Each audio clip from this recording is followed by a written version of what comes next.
Welcome to the Ari Hoffman Show on Talk Radio 570 KVI, your home for the politically homeless, streaming live at KVI.com and the KVI app. If you want to be part of the most dangerous show on the airwaves, call or text the Warrior Injury Law Studio line at 206-421-5757. That's 206-421-5757. Coming up this hour, a new craze on TikTok is targeting a local church and led to some arrests. But before we get to any of that, time for your daily dose of adrenaline. You want me to stick this into my heart? Are you f***ing nuts? I don't like when people mess with my friends. Really don't like when people mess with my friends. And over the past 36 hours or so, people have been messing with my friends, and I really just don't appreciate that. And now, something that really bothers me is I like to think that when it comes to elections, it's us versus them. We got a ballot box. We got an issues. Let's talk about our issues. Let's talk about the ballot box. Let's do all that. But instead, the left, the Democrats, seem to always come up with these dirty, dirty tricks. And our minds, unfortunately, don't work that way because we're good people. I go back to when I used to say to people, guys, we got a ballot harvest. And we have to ballot harvest because the other side is ballot harvesting. And this one old lady at a church I was speaking at one time came up to me and said, well, I don't want to do that because it's not ethical. And I said, well, it's legal. And she said, but it's not ethical. And I said, then we're going to keep losing elections. Now, there's nothing wrong with ballot harvesting. The other side does it. And unfortunately, those are the rules of the game. Look, some people don't like the pitch clock in Major League Baseball. Those are the new rules of the game. Some people don't like the invisible runner on second base in extra innings, or excuse me, the invisible runner, the designated runner, the additional runner on second base to move the game along in extra innings. Well, I say invisible runner because I think back to Little League practice. But it's the rules of the game. Unfortunately for us, our minds are not usually as devious as the other side's. And what the other side has done this week is so devious, they are trying to put our friends in physical danger. They are trying to destroy their reputations, and they are trying to cost them a lot of money. This all started on Sunday.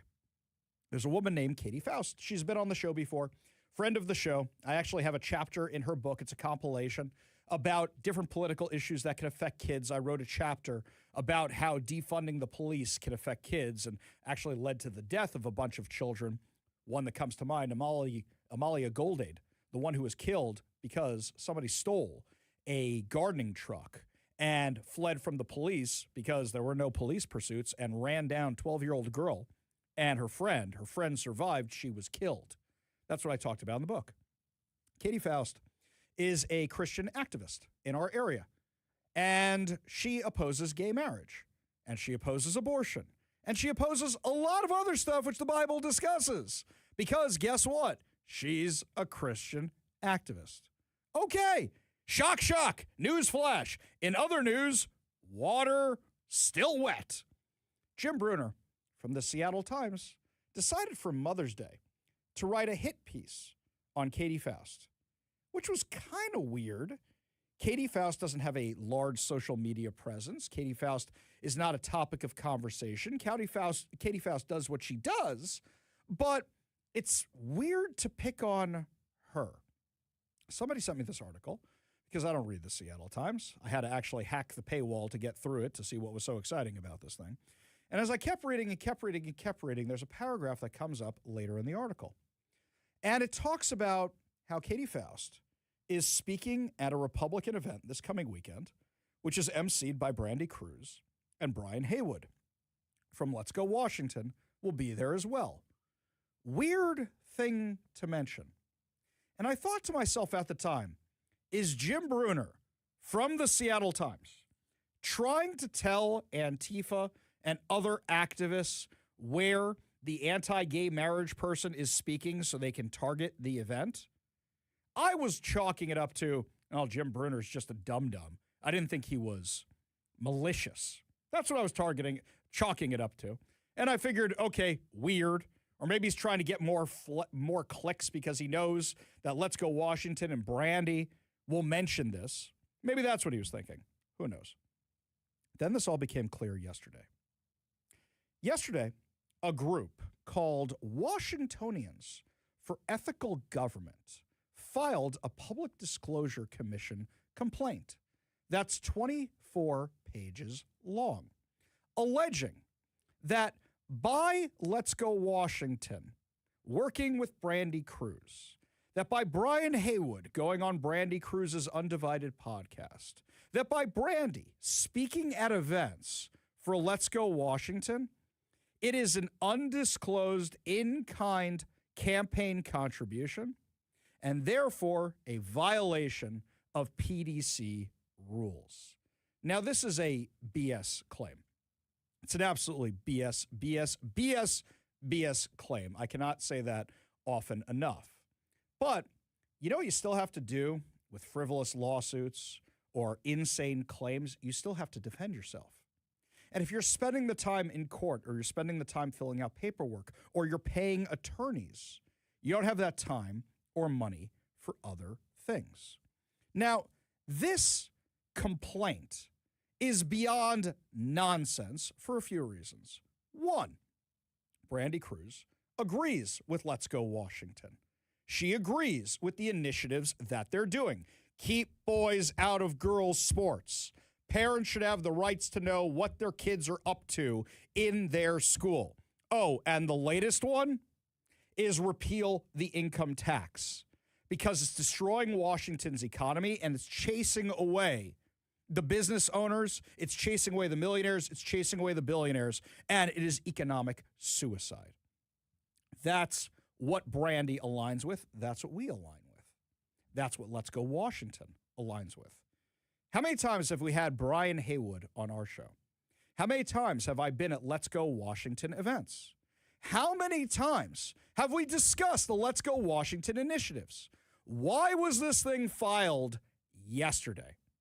Because yesterday, Let's Go Washington got the title and all the stuff they needed to start printing out signature gathering sheets for the initiative to repeal the income tax.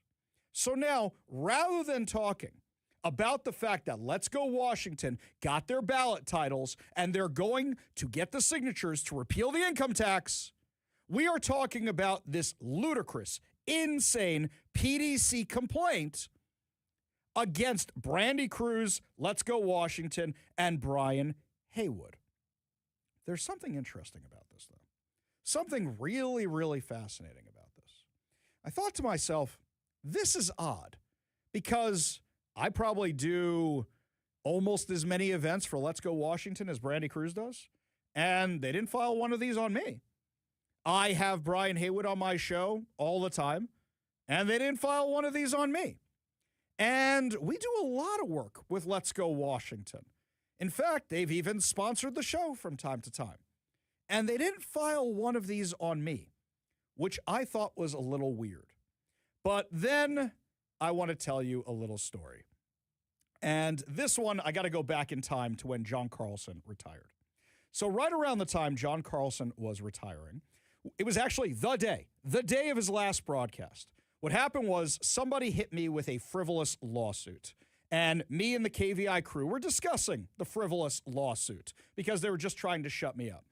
And what happened was I made a joke like, oh, I bet John Carlson's never gotten sued. And John Carlson says, ooh, well, actually, I did one time.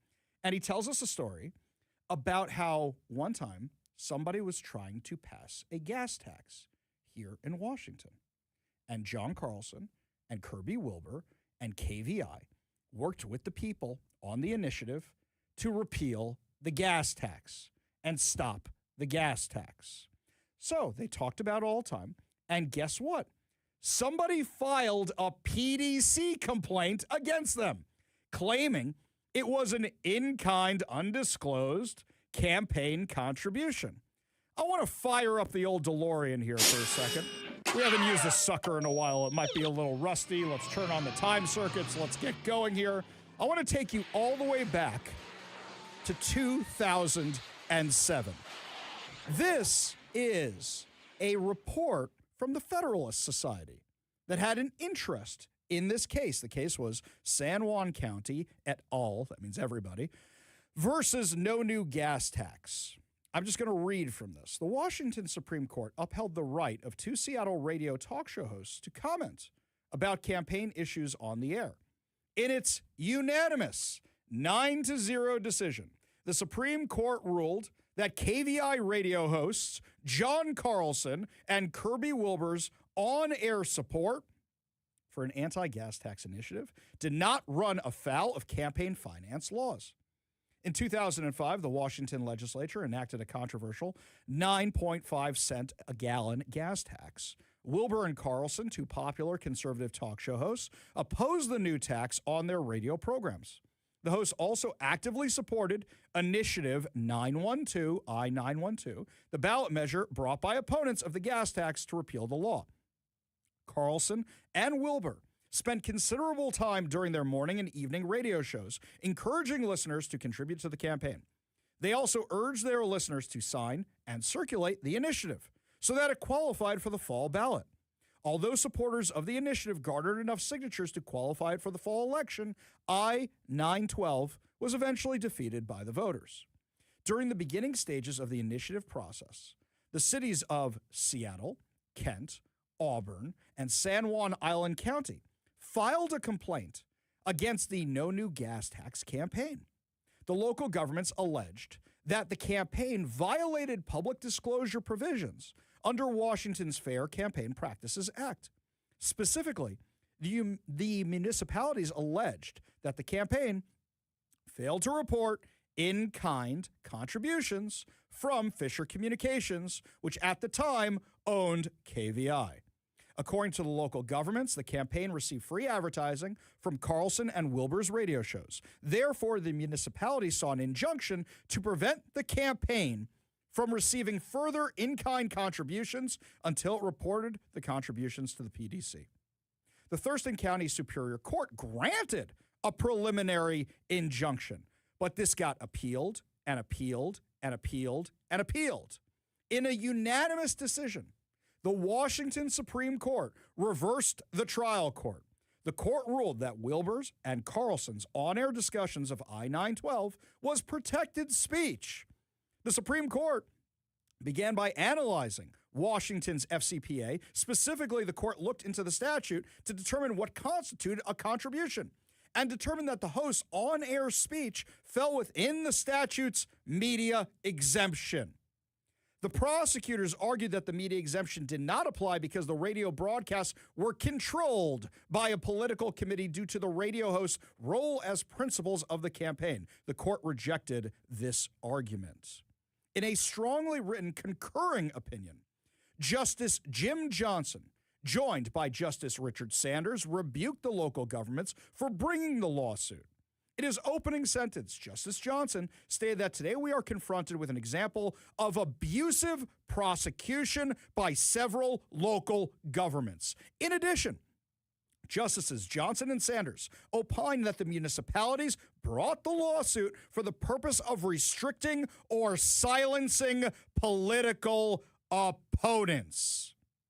The concurring justices further argued that the local governments expected millions of dollars from the gas tax, and the law firm they hired stood to potentially benefit financially from its role as bond counsel to the state of Washington. The justices also explained that the injunction granted by the trial court was a chilling of speech because of the substantial risk that the radio host's continued commentary would lead to excessive financial sanctions and potential prosecution.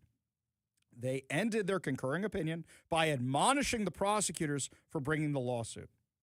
You want to know something even crazier about this? You know who wrote an amicus brief supporting this? That's when you file a brief, even though you're not party to the lawsuit. You say we support their argument. You know who supported John Carlson and Kirby Wilbur and KVI? The ACLU. The ACLU and other groups that we now look at as radical activist groups were supporting free speech of KVI.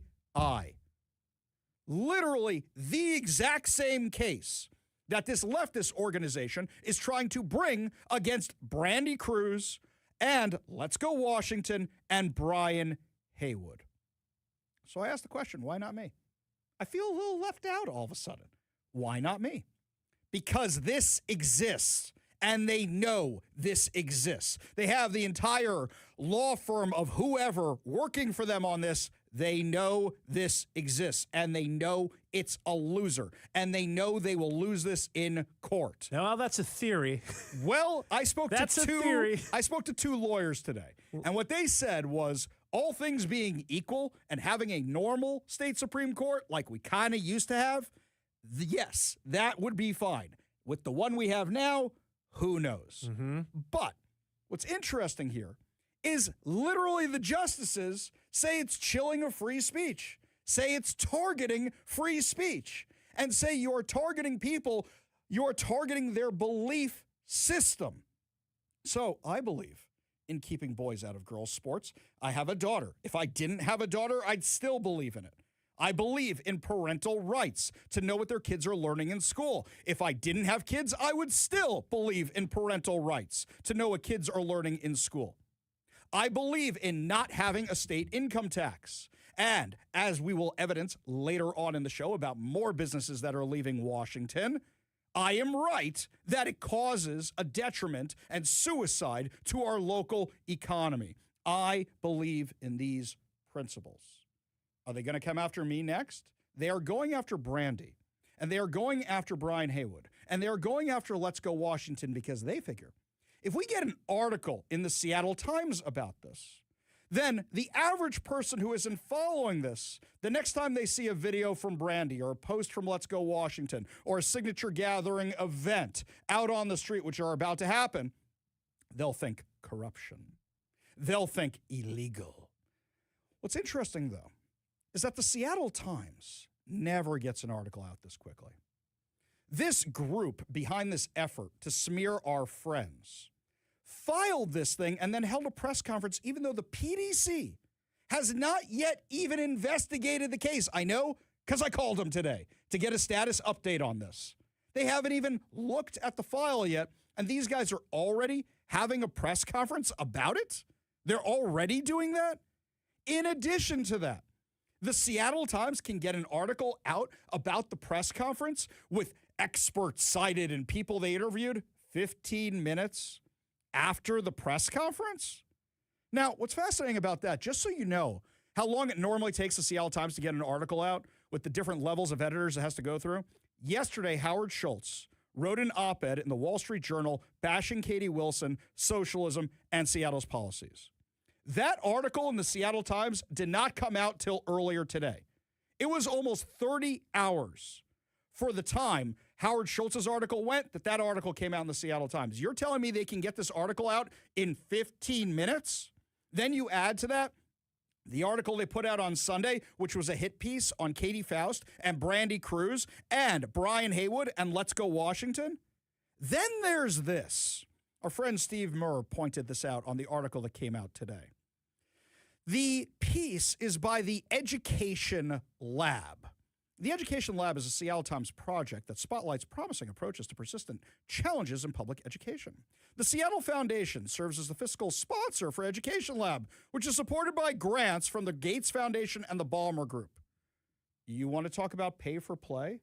This article is literally funding the reporter, funding the department that wrote this thing. So it's basically sponsored. So the article where you're trying to claim that Brandi and Brian and Let's Go Washington are doing something wrong is literally doing the exact same thing. So should we start filing PDC complaints against the Seattle Times? Should we start filing PDC complaints against anybody that does advertising? Because if you do that, guess what? You're going to have a lot less shows in town and a lot less media in town, starting with the Seattle Times. But something else here. This decision from the justices back in 2007 calls out there are people who will financially benefit from this tax, and they are trying to chill the free speech because of how they benefit from this tax. There's a picture I found of some of the people behind this group, Washingtonians for Ethical Government, and these political groups that they're working with. So, for example, Powerhouse Strategies. They're a political consultant that's running this for the left. There's a woman named Heather Weiner and a woman named Kristen Hyde who are listed on their website.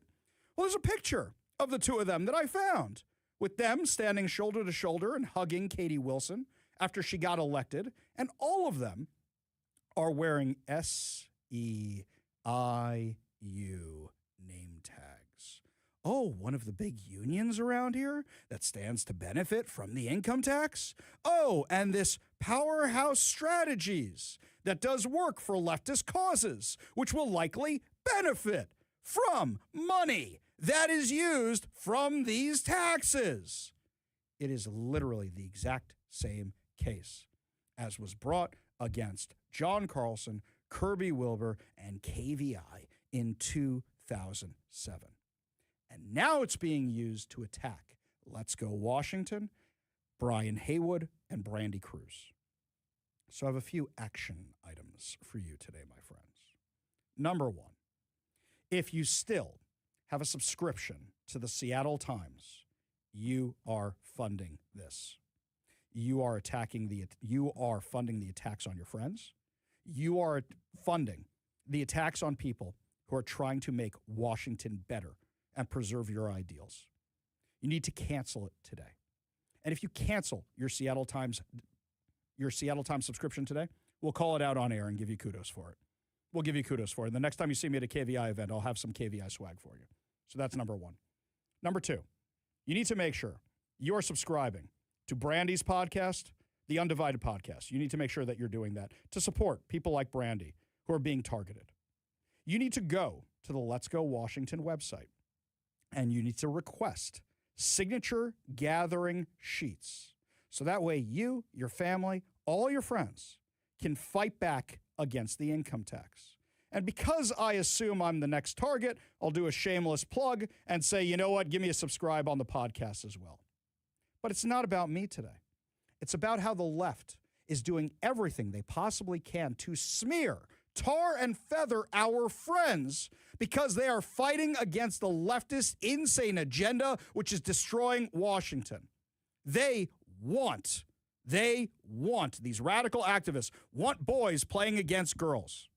They want parents not to know what's going on with their kids in school. They want an income tax, which is going to destroy our economy. They want these things. Do not let them get away with it. So your action items today. Cancel the Seattle Times. Sign up for Let's Go Washington to make sure you get signature sheets. And subscribe to the podcast of the people who bring you the real news that are fighting to make Washington better, like Brandi Kruse. I want you to do those things today. And if you do those things today, we will call you out on the show. You can email me, ari@kvi.com. You can call us. You can text us, 206-421-5757. That's 206-421-5757. Because the other side doesn't play by our rules. And what they're trying to do is smear people's reputations so they can win an election, so they can push their agenda. That's what this is all about. And the Seattle Times is complicit in their insanity. You want to weigh in on this craziness, you give us a call or a text at 206-421-5757. That's 206-421-5757. Up next, my friends, we will take your calls and your texts. Plus, a local church is being targeted in a new insane craze. We'll tell you all about it when we come back. You're listening to The Ari Hoffman Show on Talk Radio 570 KVI.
Welcome back to the Ari Hoffman Show. Just a reminder, we are running a contest for you to win tickets to the Bremerton Air Show July 11th through 12th. So head on over to kvi.com where you can enter for your chance to win four tickets to the Bremerton Air Show. Also, while you're at kvi.com, you can stream the show over there. You can download the podcasts. And, of course, sign up to become a KVI Insider. So that way you never miss out on any events or any of the fun.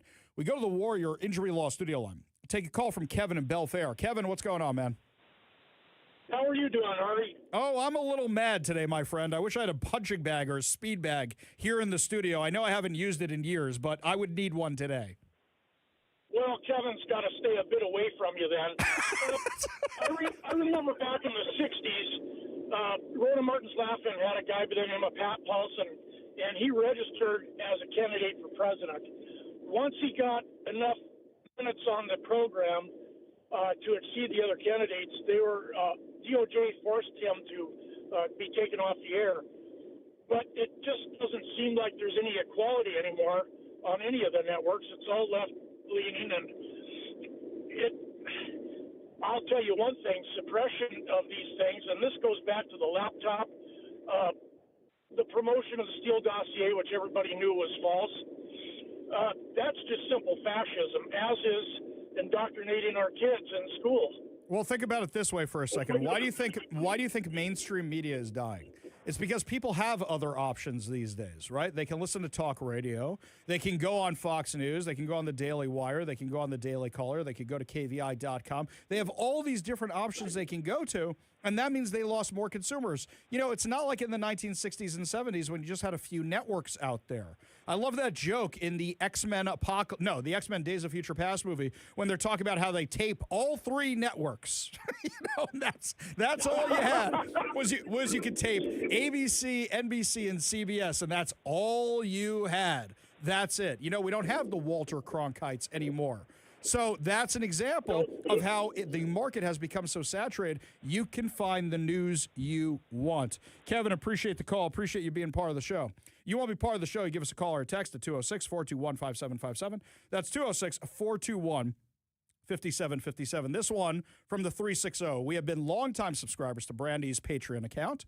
We also donated cash to Let's Go Washington today. On the list to get the initiatives sent to our house. Keep up the fight. Thank you very much. Appreciate that. This one from the 253.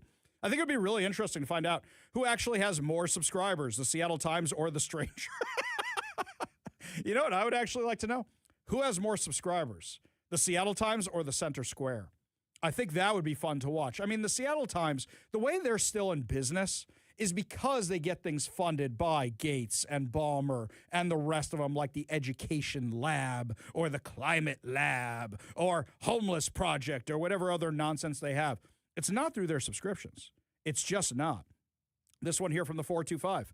Hey, Ari, my name is Cody. I'm fully behind you and Brandi Kruse. Brandi Kruse has done more real investigative journalism in Washington State over the last few years than most legacy outlets combined. Whether people agree with her politically or not, she asks questions many media organizations refuse to touch. Trying to smear or politically isolate independent journalists because they challenge activist narratives is dangerous territory. A healthy media environment requires people willing to investigate power structures, political machines, public spending, lobbying networks, and ideological influence regardless of party. If someone believes Brandi is wrong, rebut her reporting with facts and evidence. Coordinated character attacks against her independent media voice is only reinforced why so many Washingtonians no longer trust establishment, political circles, or legacy press outlets. Cody, couldn't have said it better myself. Exactly right. This one here from L. Darthbo. L. Darthbo says he was never had a subscription to the Seattle Slimes. A reminder for you of my feelings towards the Seattle Slimes fish wrapper. It would be an insult to fish. Very good. Very good. Appreciate that, L. Darthbo. Up next, my friends, this crazy TikTok fad, which now led to some arrests after some Utes targeted a local church. Tell you all about it when we come back. You're listening to The Ari Hoffman Show on Talk Radio 570 KVI.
Speaking of solutions in search of a problem, did anybody ask for more water stations downtown to fill up your water bottles?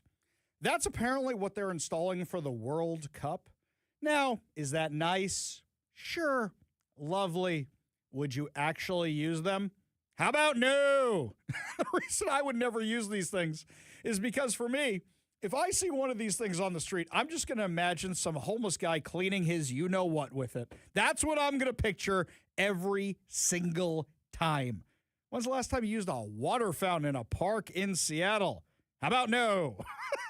How about no? I do see some of our homeless friends have decided to use the new fountains and little reflecting pools that they have down on the waterfront as bathtubs. I have seen that before.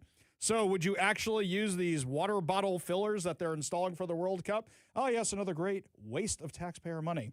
And this is actually federal taxpayer money they're getting this time. For all the money they give to cities that are having the World Cup, this is what we're spending the money on. Excellent, fantastic. I'm sure this will be just as successful as when they had those self-cleaning bathrooms in Seattle.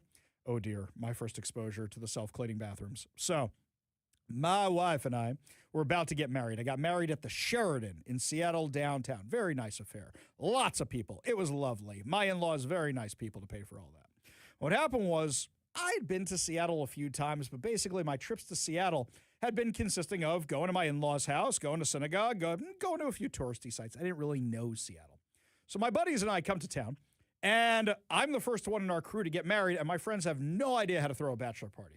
At all. Granted, I would not have gone for the over-the-top crazy bachelor party. That just ain't me. But something a little bit more organized would have been nice. So my friends say to my father-in-law, "Where do you go?" And my father-in-law goes, "I don't know, Pioneer Square?" Okay, we'll go to Pioneer Square. So we literally had a drink, I think, in every bar in Pioneer Square at the time. That was just bar hopping. Bar. That was my bachelor party. Well, when you drink that much, you really got to go to the bathroom. And I see this public bathroom outside this contraption that's supposed to be this self-cleaning bathroom business. What a nasty, nasty thing. Just talk about technology not working right. That thing was disgusting. Gee, I wonder why Seattle ended up getting rid of those suckers after dropping hundreds of thousands of dollars on them. Oh, because they were disgusting. I remember they were talking about bringing them back a few years ago. So this is the new self-cleaning bathroom. We're going to have the water stations. Yes, how long until you have addicts cleaning their needles and meth pipes or, pieces of their anatomy inside your water bottle station? Yes, when you go downtown for the World Cup and you want to fill up your water bottle, wait a second, hang on. You're not allowed to bring water bottles into the stadium. This serves no function whatsoever. What are we doing this for? What a colossal waste of money. Oh, I forgot what I'm talking about. I'm talking about government. Yes, this is about as effective as those flags they painted over on the monorail. Switching gears to this crazy story about a TikTok craze that is targeting churches. Seattle police arrested 3 juveniles Saturday afternoon after a protest at the Church of Scientology. Escalated into a forced entry, alleged threats with a crowbar, and a building-wide power shutdown that sent church members sheltering in reaction to the Scientology speed run TikTok craze. I don't do the tick of talks, so I don't really know about this. According to police reports that we got a copy of, officers responded at 3:02 p.m. on May 9th to the Church of Scientology in Seattle's West Precinct area after receiving reports of a large demonstration connected to a nationwide online trend targeting Scientology facilities. Police say approximately 30 demonstrators gathered outside the church as part of a scheduled nationwide protest event that had gained traction on TikTok and other social media platforms. Initially, dispatchers advised responding officers that no weapons had been seen. However, while officers were en route, they learned that several protesters had allegedly forced entry into the building through rear metal doors, and one suspect was reportedly armed with a crowbar. According to the investigators, church staff attempted to secure the building after previous incidents involving demonstrators trying to enter the property. Police say a smaller group within the crowd made a deliberate attempt to breach the church. One church security official told police that a 17-year-old suspect used a blue crowbar to try to pry open a north side entrance. During the confrontation, the suspect allegedly raised the crowbar over his head while making eye contact with a church staff member. causing the employee to fear an imminent assault. Another church manager reportedly became so frightened by the incident, she almost cried, according to the report. Police say the suspects later moved on to a west side entrance where surveillance footage allegedly captured them breaking a lock and entering the building. 6 people reportedly entered the structure, though officers detained 3 juveniles following a brief foot pursuit nearby.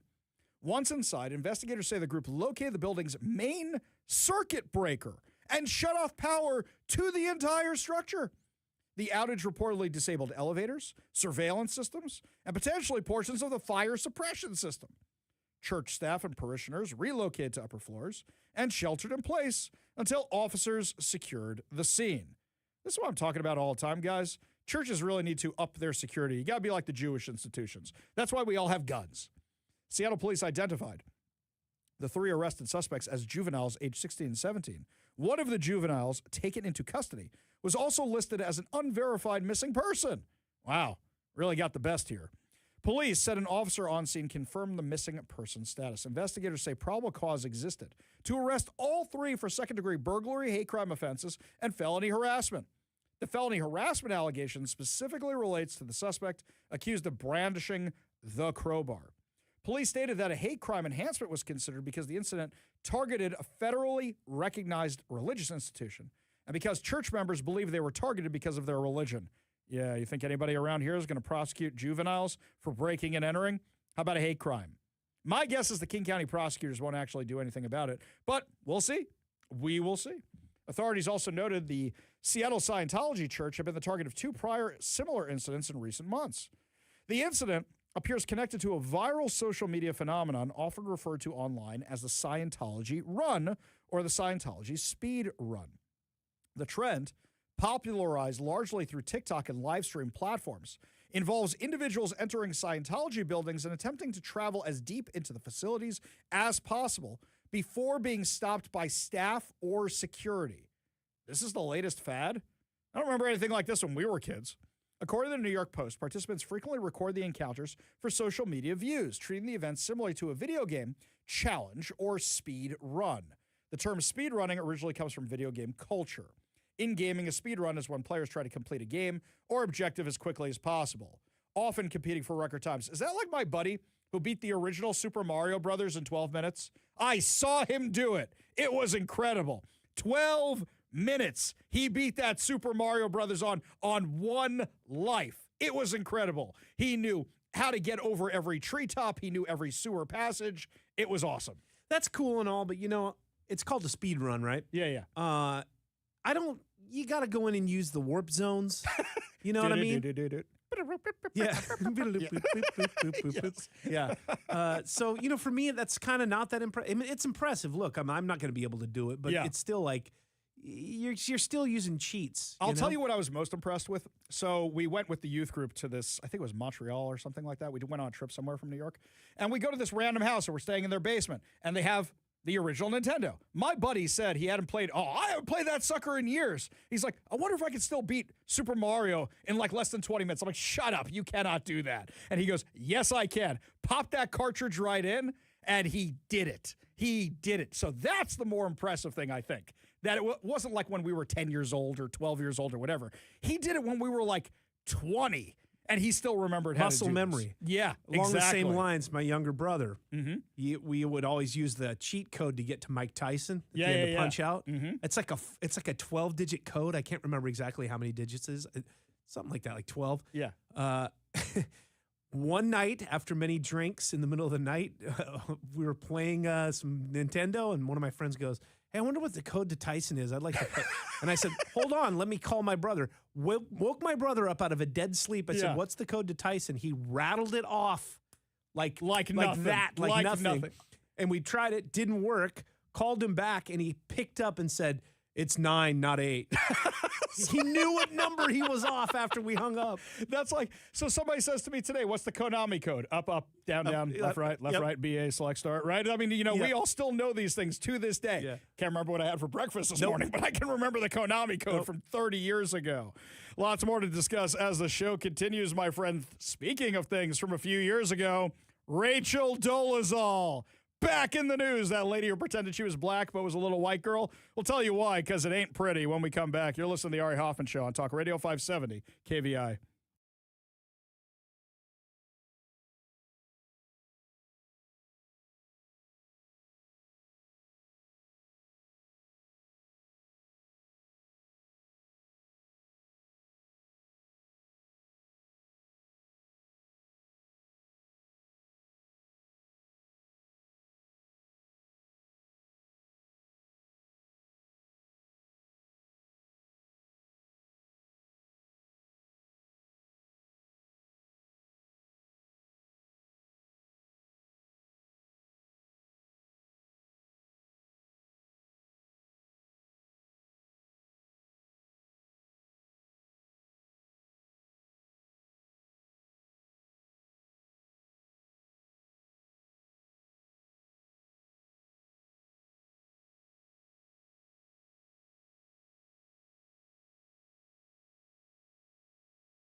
Kevin, just before we get to the woke insanity, these texts are great. So Paul in North Seattle, because we were just talking about the speed run record for Super Mario Brothers, the original Super Mario Brothers. Paul in North Seattle says, currently the speed run for Super Mario Brothers is like under 5 minutes. They're pretty close to theoretical minimum by now. Now, Matt says over on the text line, and these are two independent, they're not like arguing with each other or anything. As of October 2025, the Super Mario Brothers speed run world record is 4 minutes, 54.515 seconds, achieved by Average 11 on August 28, 2025. And while that's an interesting little tidbit and probably pretty cool, I think that kid needs to touch some grass, get outside a little bit more. You know what? It's probably not some kid. It's probably some dude our age doing that. Or some kid comes along and the dudes our age are still competing and looking at that kid like, my life is wasted.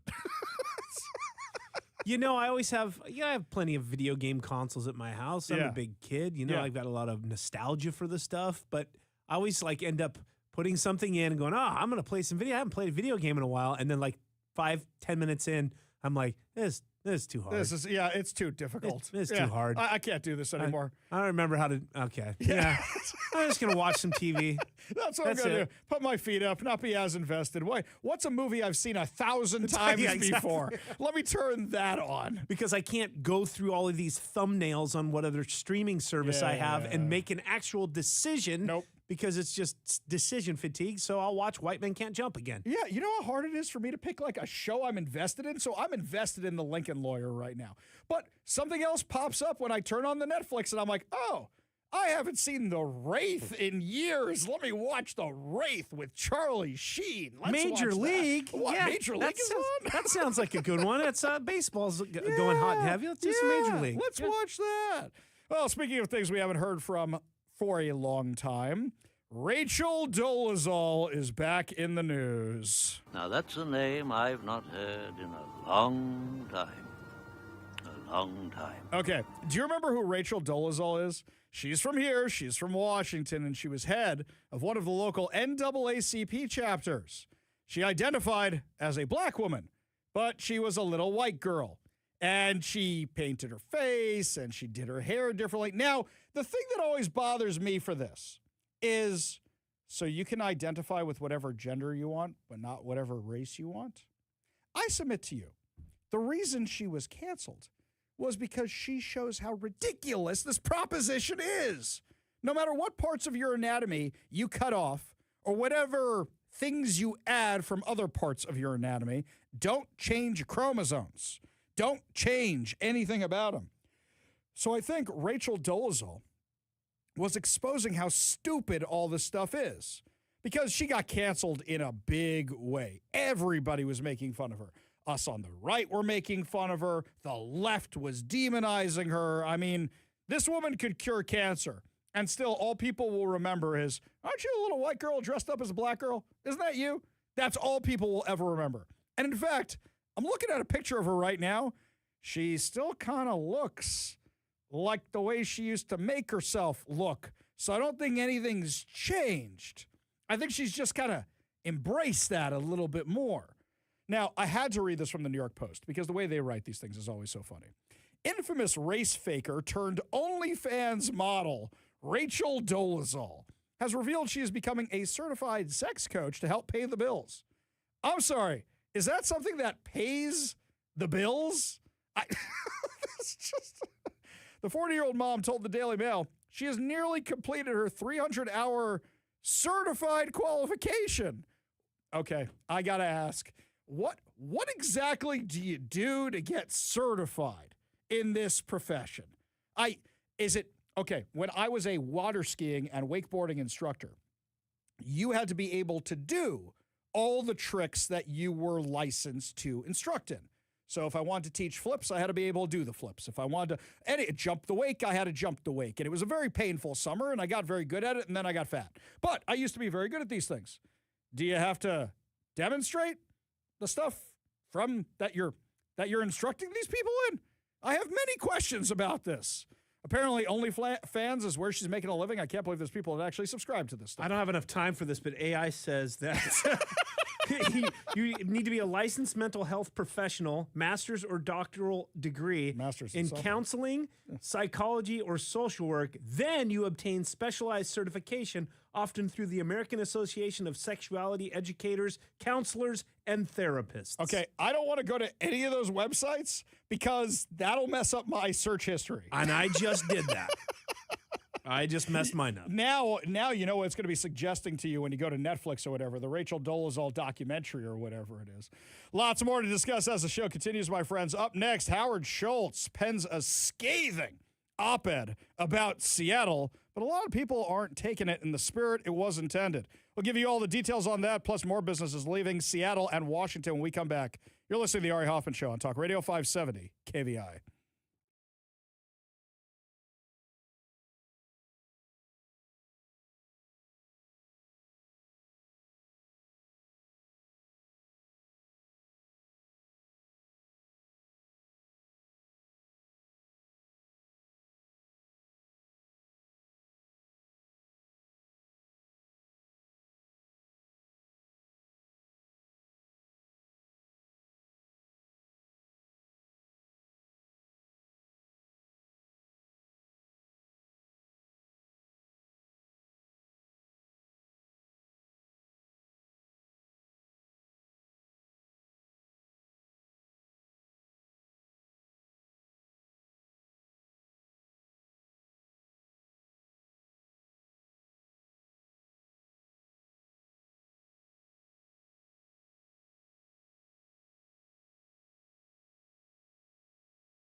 Welcome to the Ari Hoffman Show on Talk Radio 570 KVI, your home for the politically homeless. Streaming live at KVI.com and the KVI app. If you want to be part of the most dangerous show on the airwaves, give us a call or a text at 206-421-5757. That's 206-421-5757. Coming up this hour, the Seattle Times isn't the only outlet that lies through its teeth. The New York Times is challenging them for the throne. But before we get to any of that, I got a story now you're not going to get anywhere else.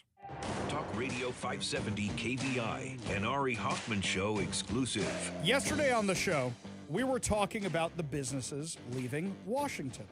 And one of our listeners reached out to me, John Bodwell.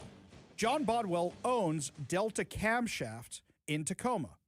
They are, according to him, the largest custom camshaft regrinding company in America. And they are now moving out of Tacoma after 48 years in Washington. In fact, they're leaving the entire state. John told me, I've decided I can no longer compete with the political doom that's come through town. The building is currently active on the markets as I set my sights on Mesa, Arizona. Crime, graffiti, taxes, and fees got me on the run. Well over 1 million camshafts to hand pack into boxes for the move, then unload in the new facility, and 4 machines that weigh around 7 tons each. The move alone will cost well over $100,000. Sadly, worth every penny. He sent me a picture. I believe that's him or one of his employees in front of the store. I can't really tell because it's taken from a distance. But the front of the building is covered with graffiti.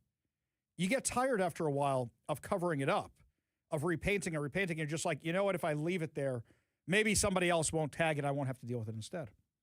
If you look at the windows and the door, I see bars on the windows and the doors. This is how you chase away businesses. Bad policies that enable crime and cost you too much money. It'd be one thing if our property taxes were high and we said, hey, you know what? Police come within 30 seconds when I call them. Maybe a minute tops. Hey, you know what? Garbage is always picked up and the streets are always clean. It'd be one thing if we were getting charged up the wazoo and Tacoma was beautiful or Seattle was beautiful. As the property taxes, as the cost of doing business, as all these other costs have skyrocketed, has anything gotten better around here? Anything at all? Now, here's something else to think about regarding John and Delta Camshaft. How many other companies do they do business with locally that now won't have their business? How many employees does Delta Camshaft have? That those employees are either going to Arizona or losing their jobs. Those employees, if they do go to Arizona, then what happens is, let's just take John. John goes to Arizona. Now, whoever John's barber is doesn't have a customer anymore.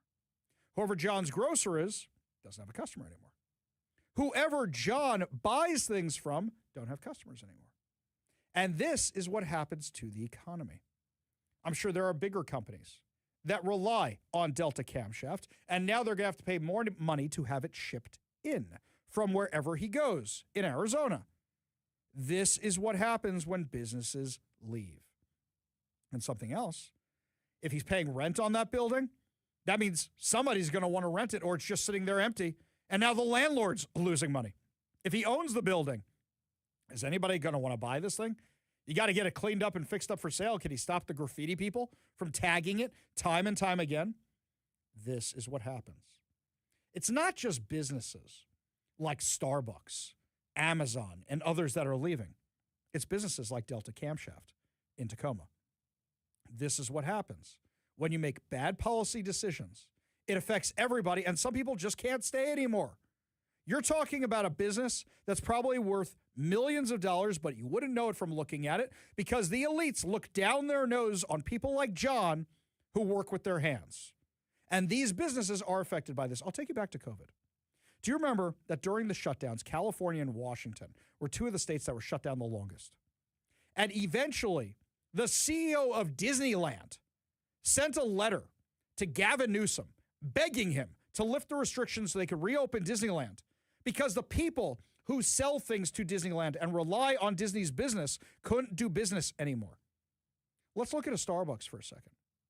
If you walk into a Starbucks anywhere in the U.S., you'll have the exact same cup of coffee. you will not have the exact same pastries. You won't. They usually get them from a local supplier because you have to get them faster. You can't wait for them to be shipped in from Seattle or wherever. So they usually have local suppliers that do that. Why do I know this? Because some cities I go to, that stuff is kosher, and some cities it ain't. And I got to know what's in them. I like how you said when you walk into a Starbucks, well, we can't do that anymore.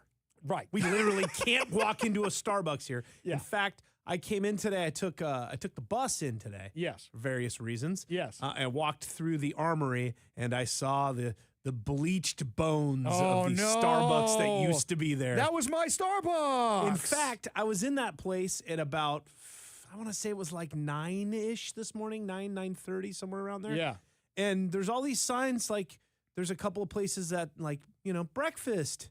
I'm looking around, they're all chained up. I'm like, well, it's like 9:30 in the morning. Ain't getting breakfast here, that's for sure. You're pushing it till 10:30 or 10. Nothing was open for breakfast. There were signs for breakfast all over the place. Right, and there's probably not enough customers to justify it. I mean, Kevin, how many Starbucks used to be here when we first moved in 4 years ago to this building? I know. What were there, 5 or 6 of them? At least 4. At least four. Let's go with 4. The closest one now is a 5-minute drive next to the Taco Time. Yes, that's what I'm saying. We can't walk into a Starbucks here. We cannot walk in. You are right, sir. That would be a long walk. I did have to check the packaging of that Starbucks to see where they get their stuff from in case I could eat it. And guess what the answer is? No. How about no? No? Now I don't get my Krispy Kreme, and now I don't get my pastries either. This is just sucking around here these days. So Starbucks gets those from somebody. Disneyland gets their stuff from somebody. Somebody makes the churros at Disneyland. Well, speaking of Starbucks, Howard Schultz wrote an op-ed to the Wall Street Journal. He wrote an op-ed destroying Katie Wilson, absolutely destroying her socialist rhetoric. That's an exact quote, by the way. The op-ed was published the exact same day, that Starbucks announced it's laying off another 61 employees in Seattle, even as they claim, we're not moving. We're not moving. We know that Ari Hoffman guy was out there with a U-Haul with all his little radio buddies. We're not moving. We know our employees are out in the parking lot saying they got laid off and filming little selfie videos. Nope. We're not leaving. We are here. We're going to leave that mermaid sign up on top of the building until an earthquake takes it down. We're not moving. The pride flag will remain. Let's not forget, Schultz relocated to Florida, announced he was relocating to Florida the same day the Democrats passed the income tax here in Washington. He also, when that happens, we found out that Starbucks is moving all their jobs. Oh, well, I'm sorry. They're keeping a presence in Seattle, but they're laying off another 61 people here and hiring 2,000 people in Nashville. But they're not leaving. They're not leaving. Trust them when they say that, right? I love this comes from the same guy that said the same thing about the Sonics when he was a part ownership of that. We're not leaving. They're not going anywhere. I'm selling them to somebody who's got the utmost care for all of the fans. Yes. Yeah, that didn't work out I believe so a well word that this knucklehead says either way. No, and here's something else. Before I read you this op-ed, I was going to mention the Sonics thing, but Kevin brought it up because he's the Seattle boy, born and raised, and that's when you hear Howard Schultz, you don't think coffee. You think Sonics. You know what, all the words I can't say on air. But when I hear Howard Schultz, I don't think coffee. I don't think Sonics. I think leftist activist, leftist mega donor, because this is the guy who funded all of this. So before we get too deep into his op-ed, I want you to take this op-ed with a mountain of salt. Now, mind you, if he's finally awoken to the fact that woke is stupid, then God bless you. Welcome to the party, pal. We should play that Bruce Willis clip anytime this happens. I mention it too often. Welcome to the party, pal. We should load that in the system. I'll have to remember that for tomorrow. But so, okay, maybe he's changed his political leanings. Hey, Donald Trump used to give money to Democrats. Maybe. So when we read this thing, let's just dig into this a little bit. So he relocated to Florida after more than 4 decades in Seattle, following the passage of the new state income tax. He argued that Washington's once thriving economic ecosystem is fractured today.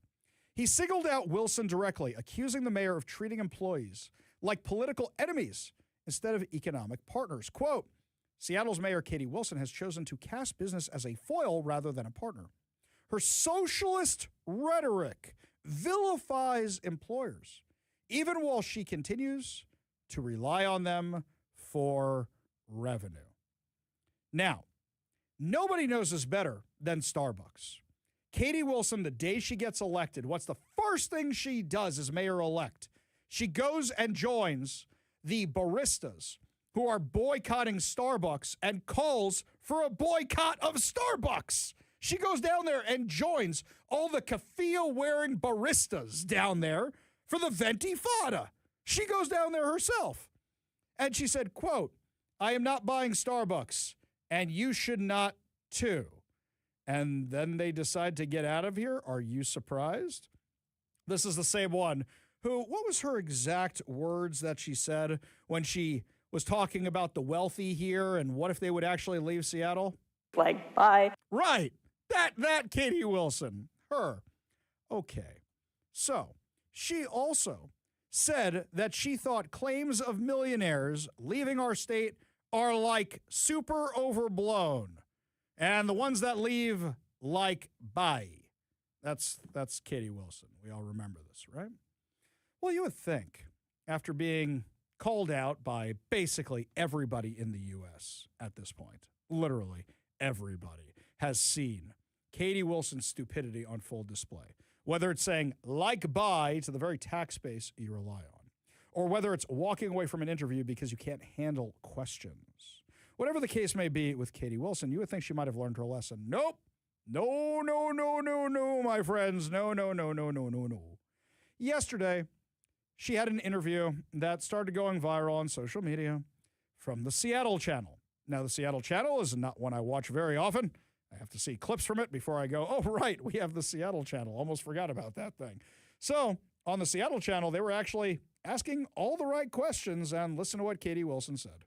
Robert asked on Facebook, is she going to say bye to more millionaires, billionaires, and corporations as that tax-based revenue leaves the state? I think people have concerns about this. As popular as it is on the ballot for people to say tax the rich, I think there are some businesses that are saying, wait a minute, and maybe they're speaking with their pocketbooks. Hang on one second. Did you hear her giggle in the background? Can we just back this up a little bit here? Let's go back to that a second. Robert asked on Facebook, is she going to say bye to more millionaires, billionaires, and corporations as that tax-based revenue leaves the state? I think people have concerns about this. As popular as it is on the ballot for people to say tax the rich, I think there are some businesses that are saying, wait a minute, and maybe they're speaking with their pocketbooks, moving out of here, things of that nature. How do you respond to that piece? So I'm really proud of the work that I did and that Allie did and that many others did to pass the Jumpstart payroll expense tax back in 2020. Stop. You weren't in office in 2020. In fact, you were still head of the Transit Riders Union. So what'd you do, knock on doors? Volunteer? You didn't donate because you're living off mom and dad unless you were using their money to donate to campaigns. So you're proud that you passed the Jumpstart tax. What's the Jumpstart tax? It used to be called the head tax. The head tax was the one where you charge big businesses for being successful. You charge them for having high-paid employees. And all these businesses, including companies like Amazon, said, if you do this, we are going to leave. If you do this, we promise we are going to leave. And Amazon moved to Bellevue. And now maybe gearing up to leave the state. So you chased out Amazon. So you are now taking credit for chasing out Amazon. Oh, did I mention? Do you remember last year when we got these revenue reports about how Seattle was underwater and it was in the red and it was having financial problems? And Bruce Harrell, former mayor of Seattle, came out at the time and said one of the things it was attributed to was that the head tax, the Jumpstart tax, chased companies out of Seattle, so they got less revenue from it than they forecasted. So just to be clear, Katie Wilson has now taken ownership of all of that, of all of it. She has taken ownership for that. Okay, Let's keep going here. And as Director Panucci mentioned, Yes. Without that major progressive revenue source, which, yes, is a tax on large corporations, with a high-paid workforce, we would have been in a world of hurt. Stop. You're in a world of hurt because of that tax. Because you guys pushed for that tax, you lost not just the businesses, but the employees who pay taxes in this city, who buy goods in this city and pay taxes on that. You lost their business because of your stupidity. No, it did not save the city. It actually made things worse. During the pandemic. And this is also what has been floating the city budget, basically for the last 5 years. Not true. It has not been floating the city budget. It's actually been hurting the city budget. So I'm really proud of that work.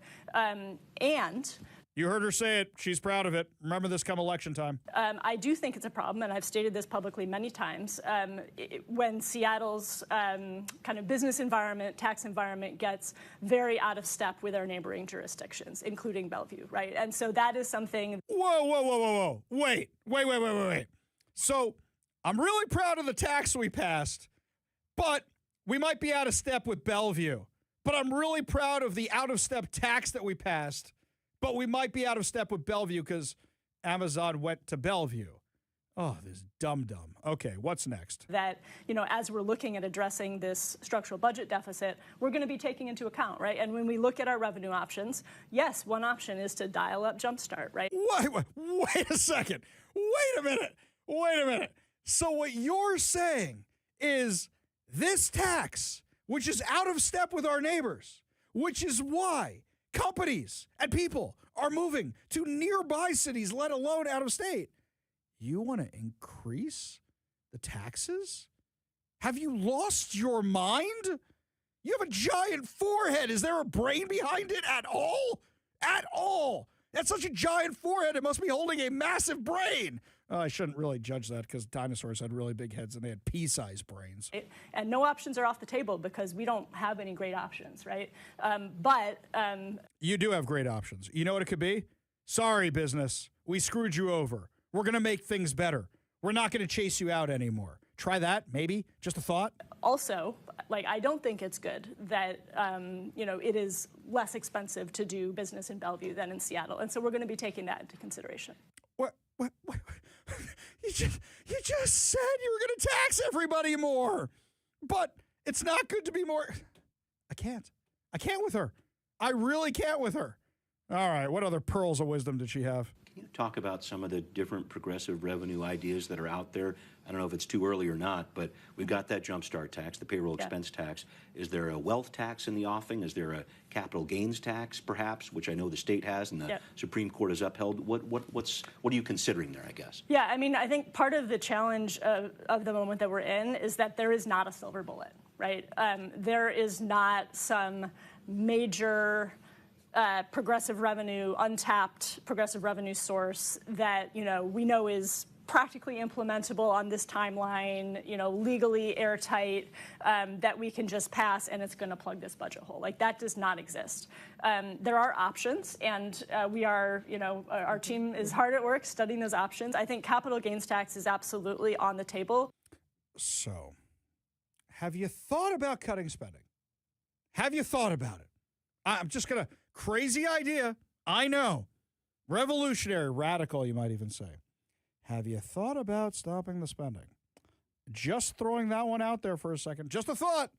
Crazy thought. Have you thought about that rather than raising taxes again, which is going to cost you more money? 425 just texted this in. Maybe Eric Johnson should do another Seattle is dying report. You know what it should be? Seattle's dead. I think you just put that one out there. Seattle is dead. And you know what you do? You go door to door to all the businesses. And you go, this is where Abercrombie and Fitch used to be. This is where the Nike store used to be. This is where Whole Foods used to be. This is where PCC used to be. This is where the Cheesecake Factory used to be. Then you wait till Starbucks moved out and you go, this is where Starbucks used to be. Come with me. Let me show you the mall. Let's show you the mall downtown. Echo. Oh, a Johnny Rockets at AMC. There's nothing else here, but there's a Johnny Rockets, an AMC, and the Thai place that we get drinks at from time to time when we go to an AMC movie. That's literally all that is there now. I don't even think they bothered decorating the place for Christmas this year. No, it's really nice when you walk in there, too, because I go through there sometimes and I'm going downtown to like a game or something. I walk in there, I'm like, this place is really nice. There's nothing in here. That's right. I don't have to like weave my way through people. I could just use it as like a glorified covered canopy. Yeah. So I could stay out of the rain. Uh-huh. Oh, you're right. I've been looking at this all wrong. You would know this, but Din Tai Fung is also at the top of that, which is your dim sum place or Yeah, whatever it is that you guys like that place up there. Oh, okay. it's wonderful. All right. So there's 4 or 5 restaurants, the AT&T store, and the AMC movie theater. Yeah, and then like 7 floors of emptiness and weird little one-off stores You here could and there. film the Blues Brothers chase in there. You could do that. You could film one of those movies with skateboard. Wait, they want to bring movie production back to Seattle.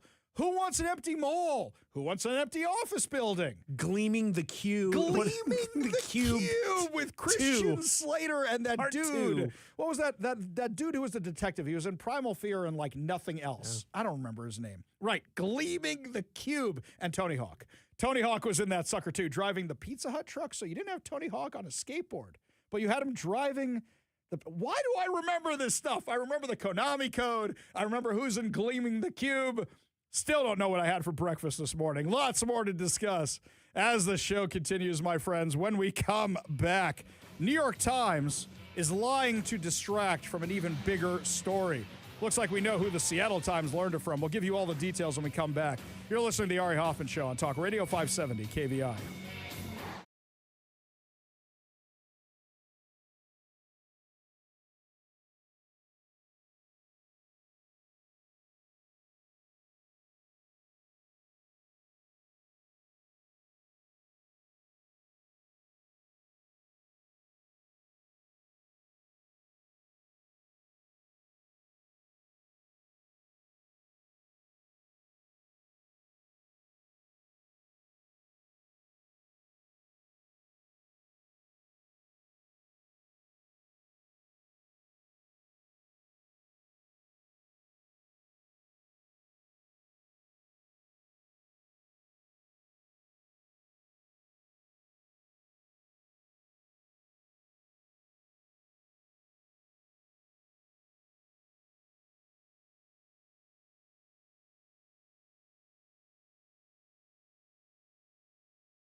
Welcome back to the Ari Hoffman Show. Just want to remind you, we have a contest going on right now over at KVI.com. So you can win four tickets to the Bremerton Air Show on July 11th and 12th. And we will be out there on the 12th to hang out with all of you. We'll have some of that KVI gear for you out there. So head on over to KVI.com right now and enter for your chance to win four tickets to the Bremerton Air Show.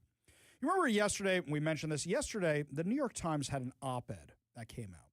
And what the story was about was it was by a guy named Nicholas Kristof. I know a lot of you are thinking to yourself, why do I know that name?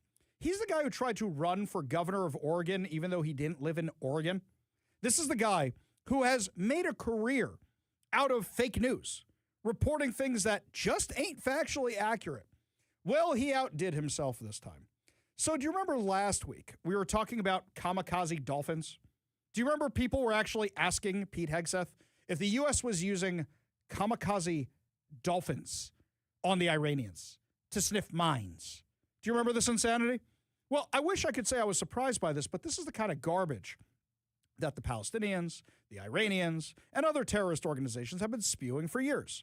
My favorite is one time when they said they caught spy pigeons trained by Israel, spy sharks trained by Israel, spy dolphins trained by, you name it, they have come up with it.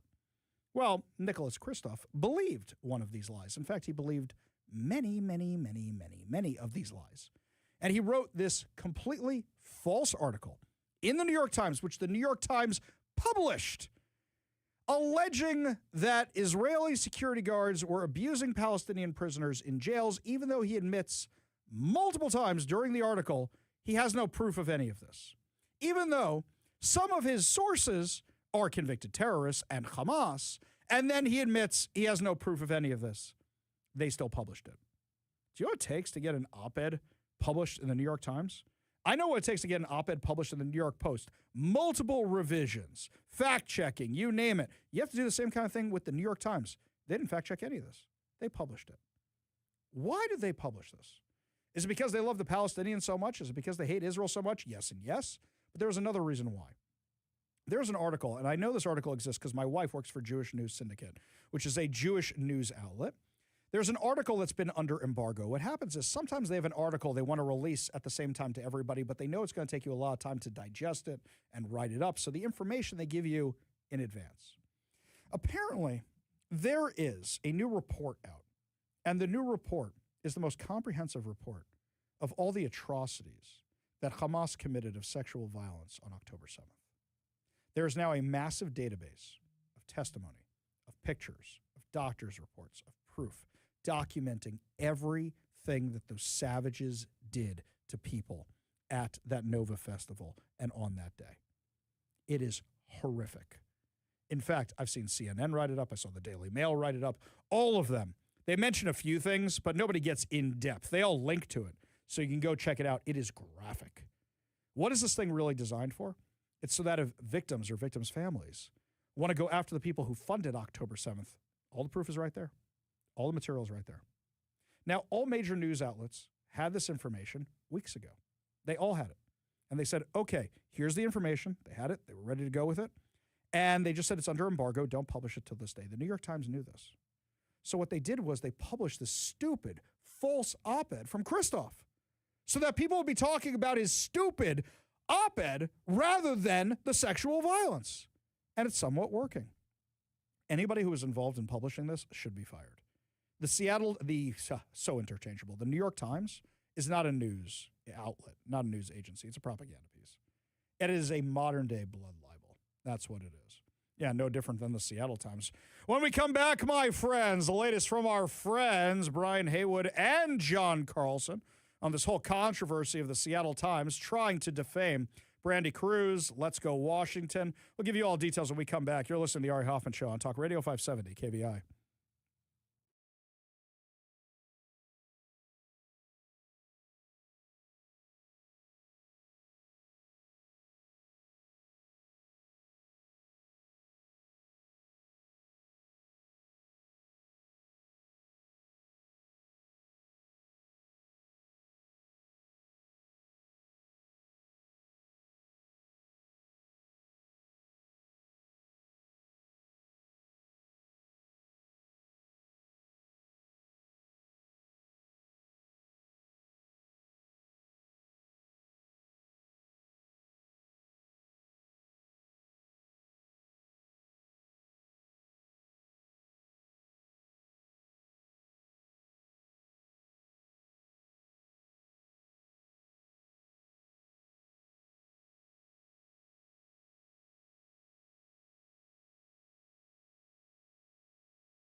I know that when I used to hear that music in the morning, I knew whose voice I was going to hear right after it. No, not mine. I was going to hear the legendary John Carlson. He joins us now on the Warrior Injury Law studio line. John, welcome back to the show, my man.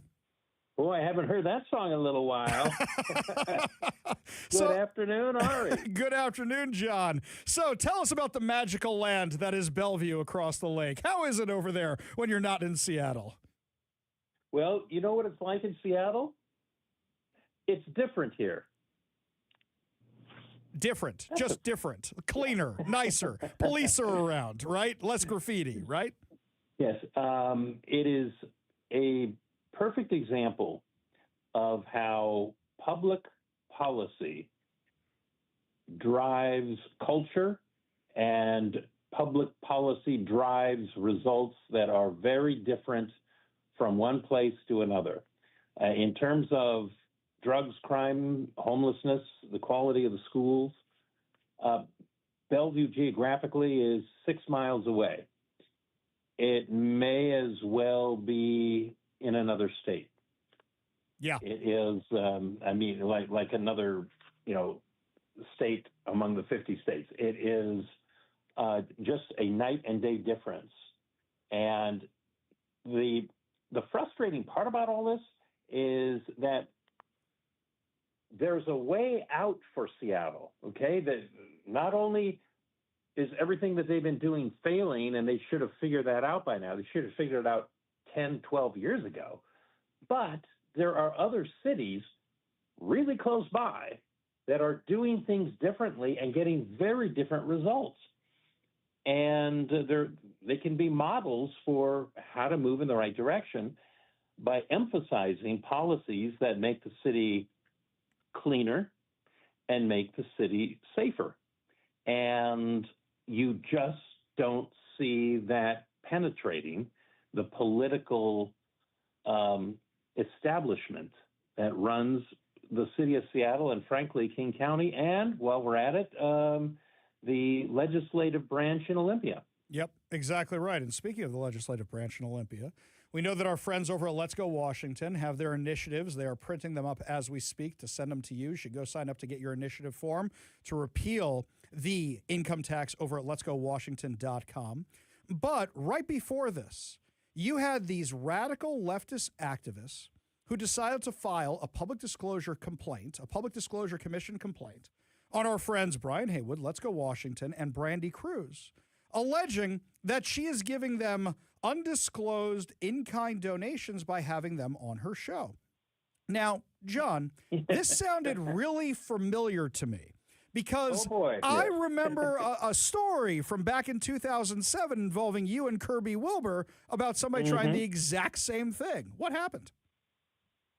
They almost got away with it. They got away with it with the lower court judge. They didn't prevail. We didn't stop talking about the initiative. But what happened back in 2007 is Kirby and I, and this was an idea of Kirby's, decided to launch a crusade to repeal the just passed gas tax.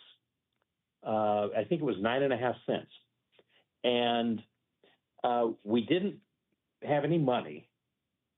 So we were encouraging people to get behind this drive to sign the initiative. And there was an initiative campaign, but most of the attention was being drawn every morning because Kirby was the morning host back then, and every afternoon during the commute with Carlson. Which is now, of course, the Ari Hoffman commute. Mm-hmm. And unbelievable, in 32 days, we got 400,000 signatures. Not one of them was paid for by signature gatherers. Amazing. It was all volunteer. And it really spooked the powers that be in the state capitol. And they responded by going to court and claiming that our commentary had the effect of advancing the campaign, and therefore it was campaign speech. And campaign speech can be monetized and subject to public disclosure restrictions on campaign contributions. So they were arguing that for the last 3 weeks of the campaign, Kirby Wilbur and I should only be allowed to talk about the biggest political news that year in an off-year election for 15 minutes a week. Now, this is clearly a freedom of speech issue. We don't have any of the fairness nonsense anymore. None of that. It also lines up with conservative principles. So, of course, this is going to be something you're going to push, even if you guys weren't involved in the campaign at all whatsoever. So this went all the way to the Washington State Supreme Court, and I was shocked to see that the ACLU and other organizations signed on with you guys, and you won. Well, that was back when even the political left understood that there is a larger principle at stake when it comes to free speech and the First Amendment. And yeah, the ACLU wrote a friend of the court brief on our behalf when a lower court judge said, well, yes, this does amount to helping the campaign, so they need to figure out what it's worth and give us an answer today, 1 day's notice, you monetize this. And it was appealed to the state Supreme Court. Get this, the state Supreme Court, even back then, had a distinctly liberal tilt. Today, it's not even a tilt. There's not a single conservative on our state Supreme Court. But back then, it was still liberal, but it was not uniform. And the vote that came out, 9-0 in favor of KVI radio. Wow.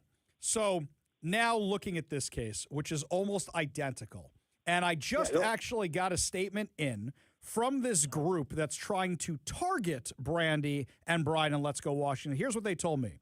We are familiar with the Washington State Supreme Court's decision in San Juan County versus no new gas tax.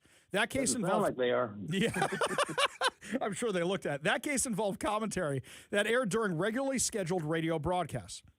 The court held that such commentary fell within the statutory media exemption. The complaint, they mean the new one, concerns recurring sponsorship arrangements, commercial advertiser relationships, branded content, and potential undisclosed in-kind support of a campaign by an influencer who collects payments for functioning as a brand ambassador for entities like Future 42, which is funded by this. Okay, I'm stopping with their nonsense right here because Brandi's show every single day at the exact same time. Brandi does the media clips. Brandi's very clear about who sponsors her show, who doesn't. She does that. It's very similar to a radio show. They're trying to claim that she's not a journalist. We can cut to the chase here, Ari. What they're saying is radio hosts are protected. Podcast hosts are not. Mm-hmm. So they're trying to have this fight again is what it sounds like. Yeah, basically, what they're saying is they're making pretty much the same arguments that our critics were making, except technology has changed. And in addition to radio hosts and radio broadcasts, there's now podcasters and podcasting. So Brandi or any other podcaster on the right or left is deserving of the same First Amendment protections as we are. And by the way, what they're saying is, well, this guy, advertises on Brandi's show. Well, we had campaigns advertising on KVI. Mm-hmm. Are we supposed to no longer talk about anything if it pertains to a campaign that a candidate is bought a commercial for? I got a better one, John. What about all those sponsorships the Seattle Times gets?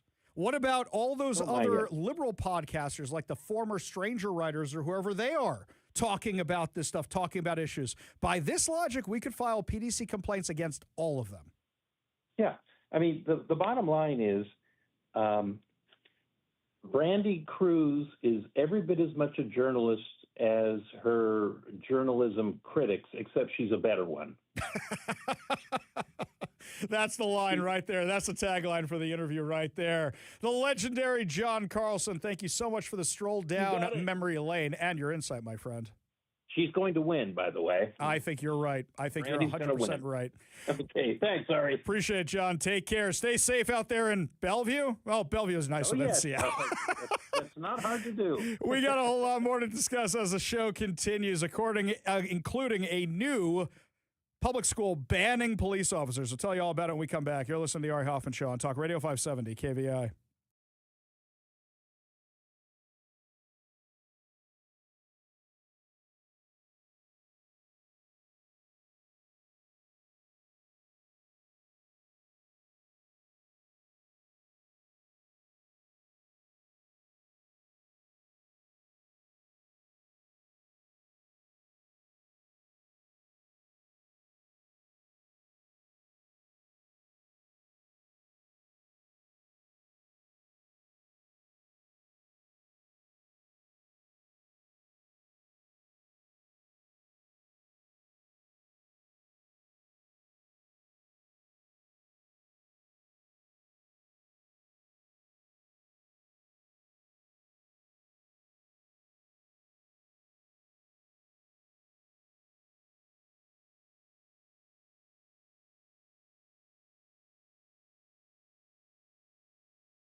Welcome back to the Ari Hoffman Show. Just a reminder, my friends, to make sure you subscribe to the Ari Hoffman Show on whatever your preferred podcast platform is. Remember, also check us out at kvi.com, where you can stream the show. You can listen to the podcast. You can also sign up to become a KVI insider, so that way you never miss an event or anything else that's going on over at KVI. And we promise not to spam you with emails. So we kind of knew this was coming, but I don't want to say it's shocking. It's unsurprising, as a matter of fact, but I can't believe people are still doubling down on stupid. Last night, the North Shore School District voted to reject a new contract for the School Resource Officer Program at Bothell High School, ending more than a 30-year partnership with local police, despite pleas from students, parents, and school staff to keep the officer on campus. So what they do? They just defunded the police. What do you have in its place, guys? You have security guards, you have fencing, you have cameras, you have robots. What do you have instead? Is there a backup plan? What is the backup plan? Because we know what happened when you did this in other places. In a contentious Monday evening meeting, with more than an hour of public testimony, the North Shore School Board voted against renewing a contract for Officer Garrett Ware, the Bothell Police Department officer who has served as Bothell High School's armed school resource officer since 2017. Bothell High was the last remaining campus in the district with a school resource officer after North Shore eliminated the program at Woodinville High School in 2022. The decision comes amid growing concerns over school violence across the Seattle region, while several high-profile shootings, campus security failures have fueled renewed debate over the removal of police from schools. According to Como News, during the public comment period, students, parents, and community members urged the board to preserve the program, arguing that Officer Ware played a vital role in maintaining campus safety and building relationships with students. I want to stop right there for a second. At my synagogue on a Saturday, we have the same crop of security guards from the same company, so the kids at this point know them. And they have their favorites, and they have the ones who they're friends with, they have the ones that they chat with, and the security guards can give a little inspiration, a little scolding if needed. They're good guys. I mean, they're not paid for the scolding or the inspiration, but that's what they do when they're standing around. I walked up to synagogue 2 weeks ago, literally 2 weeks ago, and the benches that are outside the synagogue, I saw the security guard there surrounded by 7 or 8 kids who all just wanted to hang out with the security guard because their friend was there, and they all wanted to talk to him before youth groups started at the synagogue. When I grew up as a kid going to Jewish schools, we always had security guards, and they were our friends as well. They were our friends. That's how you actually have a functional relationship with the police, but also it's how you appreciate what they deal with. It's how you appreciate that they're your guy. I know every day when I show up to my daughter's school, there's always the security guards there. We always say hi. We always say thank you. We always say, how you doing? He's the kid's friends. Why do you not want that? Why do you not want security on campus? And what are you going to replace it with? District administrators, including the school's principal, had recommended keeping the school resource program following the district's annual review process. So let me make sure I got this right. Parents, students, teachers, administration all want to keep it, but the school board said no. One school board member argued that some students may see a school resource officer as a trusted confidant without fully understanding that information shared with law enforcement could later carry legal consequences. What'd you do, kid? What'd you do? Hey, guess what? Posting on social media can carry legal consequences as well. Another board member claimed there were members of the community opposed to the SRO program who felt uncomfortable speaking publicly during the heated debate. Okay, did you send anonymous emails? Or are you just representing the so silent majority they don't exist? Is that what it was? So this vote has been going downhill for years, and now they voted against it. Meanwhile, Seattle Public Schools, they banned police from campus in 2020, claiming racial disparities and, whatever other nonsense after George Floyd. So we had Garfield High School has had, 3-4 shootings? We had 2 kids killed at Rainier Beach High School. Violence at Nathan Hale. How much more do you need? Good luck, Bothell High School. Lots more to discuss as the show continues. When we come back, the latest local controversy trying to stop the repeal of the income tax. We'll talk to Brian Heywood, plus so much more. You're listening to the Ari Hoffman Show on Talk Radio 570 KVI.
Welcome to the Ari Hoffman Show's final hour free for all. Your calls, your texts, your thoughts, your stories, streaming live at KVI.com and the KVI app. If you want to be part of the most dangerous show on the airwaves, call or text the Warrior Injury Law Studio line at 206-421-5757. That's 206-421-5757. Coming up this hour, Brandi Kruse will be joining us to weigh in on the insanity the left is trying to do to derail the effort to repeal the income tax.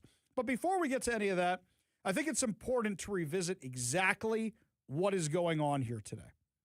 So what happened yesterday was this activist group that seems to only go live once every 2 or 3 years. They decided to file a Public Disclosure Commission complaint against Brandi Kruse, Brian Heywood, and Let's Go Washington. What are they alleging? They are alleging that Brandi Kruse failed to declare in-kind political advertising valued between $345,000 and $1.25 million to Brandi's show. Let's do full disclosure here, shall we? My ideals are in line with Let's Go Washington. They're the ones who have the initiative to keep boys out of girls' sports. They're the ones who have the initiative to keep parents informed of what's going on in schools. They're the ones who had the initiative to reinstate police pursuits. They're the ones who are currently, right now, launching the effort to repeal the income tax. Let's Go Washington has advertised on my show several times, but I do this for free. I speak at their events for free. I go to their events for free because, as I say all the time, I believe in the cause. Brandi also believes in the cause, which is why she has Brian Heywood on her show, which is why she talks about Let's Go Washington initiatives, which is why she goes to Let's Go Washington events, specifically because she believes in the cause.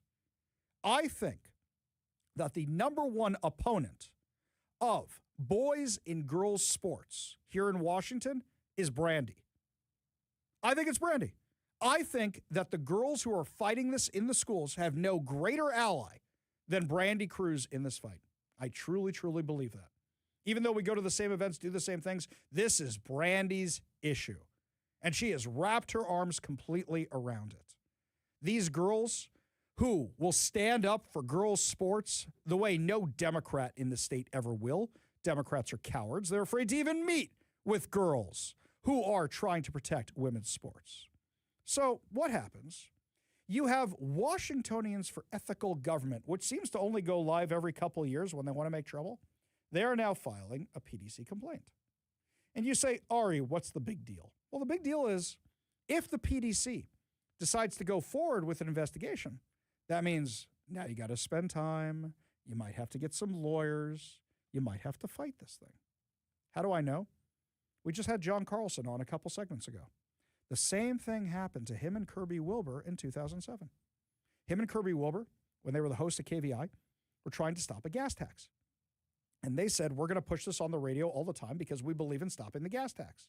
And what happened was cities like Seattle, Kent, Auburn, and San Juan County said, we want the gas tax. So they filed a PDC complaint and tried to stop John Carlson and Kirby Wilbur from talking about it.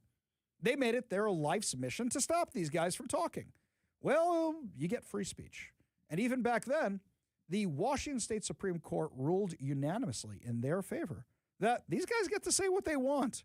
And you guys are really just trying to stifle free speech. That's exactly what this is. Because if Brandi Kruse has to spend the time defending herself in court or defending herself to the PDC, she can't do as much as she normally would with Let's Go Washington. If she gets fined, if she has to pay for lawyers, they're now taking money out of her pocket, trying to disincentivize her from working with Let's Go Washington. If you ever met Brandi, you know this ain't going to work. This ain't going to work. The same tricks have been tried on me before. People who wanted me to stop talking about local Hamasniks and the violence they were causing, I have been targeted with lawsuits over this. This is what they do. I've had threats from the left. This is what they do. And they're also trying to change the conversation. Brandi is very, very popular. Let's Go Washington, picks issues that are 80-20 issues that are very, very popular. And that's why people vote for them. And they see the popularity of these initiatives. So what they are trying to do, in conjunction with the Seattle Times, is smear Brandi, smear Brian Heywood, and smear Let's Go Washington. So that you will think, oh, they're doing something illegal. The PDC has not even opened an investigation yet. All these guys did was submit a complaint. I called the PDC today. They said they haven't even looked at it yet. But these guys from the Washingtonians for Ethical Government, they claim, look what we did, and they hold a whole press conference. What did they say during the press conference? This is Pam Stewart. Pam Stewart, who claims to be the communication liaison for the Washingtonians for Ethical Government, who also happens to be a city council member in Sammamish. Wonder why she wants an income tax. This is what she said when she got asked a question by Carlene Johnson from the Center Square. She can go and endorse something or speak against it or whatever, right? That doesn't mean that she's getting paid by Let's Go Washington. So if you're asserting that she is, I mean, that's you got to have proof of that, or it would seem to be pretty defamatory allegation. Well, I think there's a fundamental principle in that Ms. Kruse is no longer a journalist. She is now a paid online influencer. And that assertion is supported by both the state and federal courts when she was denied press credentials. So she now makes her living through online influencing. She's not considered a journalist anymore. Interesting. Who else was denied their press credentials? Me and Jonathan Cho. So are they coming after me next? Because the last time they tried something like this against KVI, they got a unanimous decision against them at the Washington State Supreme Court.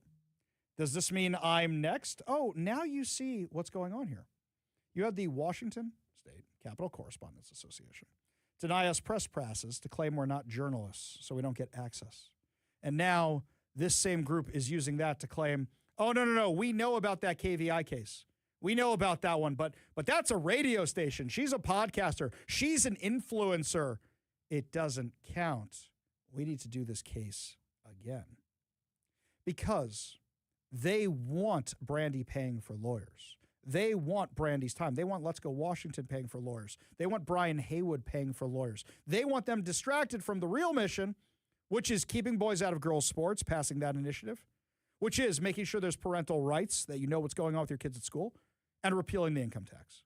Because for every dollar that is spent defending themselves, that's a dollar not being spent on the campaign. What's worse yet is after that press conference today, within 15 minutes, the Seattle Times had an article up. Within 15 minutes?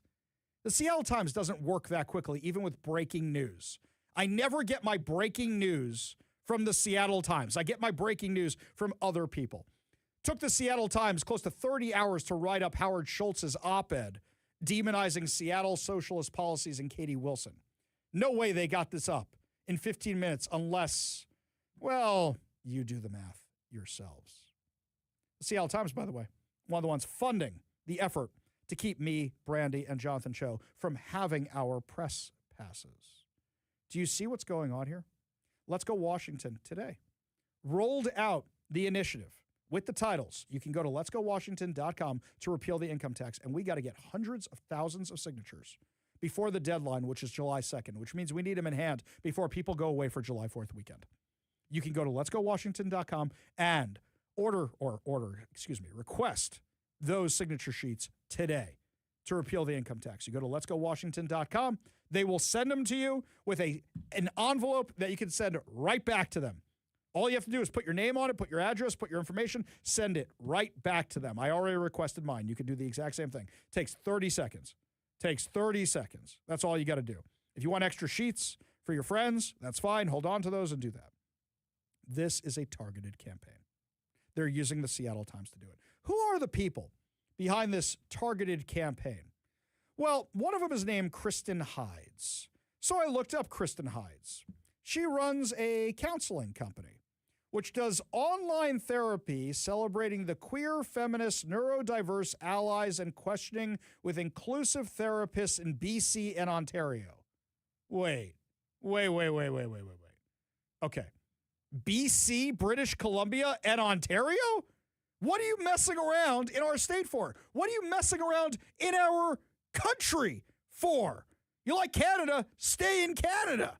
But also, why do you think the person who has therapy celebrating the queer, feminist, neurodiverse allies and questioning with inclusive therapists could possibly want to keep boys and girls sports and not have parents know about it? Let's just throw that one out there for a second. Then there's Laura Galindo Palomera, who is a Chicana with an X. Okay.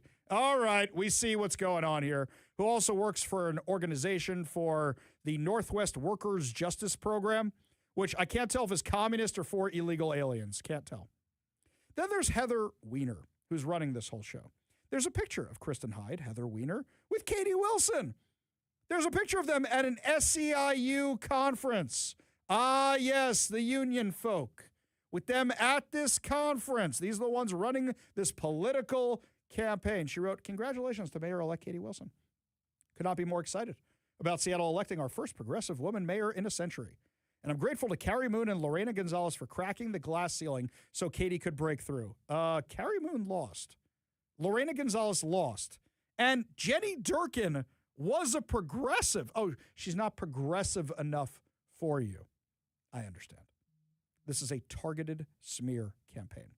This is a targeted attack to try and stop the income tax repeal, to try and stop the effort to keep boys out of girls' sports, to try and stop the effort for parents to know what's going on in public schools. That's what this is. It is a targeted attack. Right after the press conference these guys ran, Let's Go Washington had a press conference today about the income tax. We had a chance to speak to Brian Heywood, founder of Let's Go Washington, a little bit earlier today. Give a listen. Hey, we appreciate you covering this. Exercising your free speech rights to talk about things that matter to you and to your listeners. I know. I mean, somebody might even see this as a campaign contribution. Who knows? So what was interesting about your press conference today, you had a friend of the show, Jesse Proudman from Venice AI, talking about what this is going to do to the tech company if it stays in place and we don't repeal it. Give us a little brief summary of the presser today. Well, yeah, so we sort of walked through what we're going to do. But we had a couple of people that were impacted by this. Jesse, one of the leaders of the tech startups in Seattle, talked about how they sort of set up here because it was so attractive and it's the right place to set up this kind of business. And what this income tax does is basically penalize and discourage anyone from following in their footsteps and doing any other startups here, and that it is going to be, in his view, I think, really detrimental to the economic growth and innovation that has been the hallmark of Washington State and Seattle in particular. Yeah, I completely agree. And I know that he's having to have these hard discussions with his spouse. Like, do we stay here or do we get out of here? Because this is specifically targeting people that are successful for now, right? And that was the second. We had Viet Nguyen that talked about, he actually used to work for Gary Locke. He was a Democrat campaign guy, and got disillusioned with the Democrat machine and sort of went in. And I mean, he was actually in Democrat politics, and he really walked through the case that we're making, which is this income tax is not staying on high earners. This is designed with 300 employees and $500 million in allocation to it. This is designed to go and hit everybody. And he's not ever going to make the million, he said, but he very much understands that this is coming for everybody. And he's up for the fight. So it was really great to have him on there as well. Yeah, it absolutely was. Seeing the two of them there speaking from the perspective of every person in business, every person who makes a living, who's worried this tax is going to affect them. I actually saw one of them said, look, I don't make $1 million. I'm probably not going to make $1 million, but I know that this thing eventually is going to come for me and it's going to destroy businesses around here. Now, Brian, I don't know if you noticed that I did, but the Seattle Times was very, very quick to report on a campaign targeting you and Brandi Kruse at the PDC where they're alleging that by you going on her show and by her being at your events, that that's somehow an illegal campaign contribution. But I happened to look up a law, and there was a case just like this against John Carlson and Kirby Wilbur with KVI, where they were fighting a gas tax, and somebody filed a PDC complaint claiming it was an illegal campaign contribution. They have no case here. This seems like it's just harassment. It's absolutely harassment. If you look at who's behind it, there's a couple things that stood out to me. Number one, the people behind it have masked everybody who has the money that's funding them to do this. Mm-hmm. So they're sort of guilty of the very thing that they're trying to accuse other people of. Number two, when I saw number two is like if you look at the PR group, which is this Powerhouse Strategies, it is a super progressive left-wing friends of Katie Wilson. They've got Wiener is the last name of the woman that's running the thing, and she's got photos all over her Facebook page. I think you might even have posted those, right, of her with Katie Wilson. Mm-hmm. And SEIU tags. Yeah, SEIU all over the place. And then if you look at the Powerhouse Strategies website, their clients are public union, public sector union. And all of these guys are pigs at the trough. They're people who hold with their hands out, and not even their hands out, their hands in our pockets, taking taxpayer money to fund their political and sort of power games in the unions. So it really struck me that the group that's aligned us are the very ones that are looking to get some of the slop from the pig trough. And then the final thing that I noticed in their press release, they at the very end, they said, look, if the PDC doesn't uphold this, then we're going to complain that it should, right? Mm-hmm. That the law should be changed. I think it's an admission by them very clearly that they know that this is not a violation of any PDC rules. They're doing it to make a big case, to try to smear us and try to fight the free speech and try to smear my reputation, try to smear Brandi's reputation. Maybe they're afraid of you, Ari. They should have gone after you, right? They might be afraid. Like, I don't know. I was going to say, I was standing next to you at a few of those events. I was standing next to Brandi at a few of those events. Either they've read this case and are choosing to ignore it, or they're just lining up to come after everybody who does this next. We don't even know which way this is going to go. In the last few minutes, we have with Brian Heywood, founder of Let's Go Washington. So let's focus on the big issue, repealing the income tax. You have how many days to get how many signatures, and how can people help?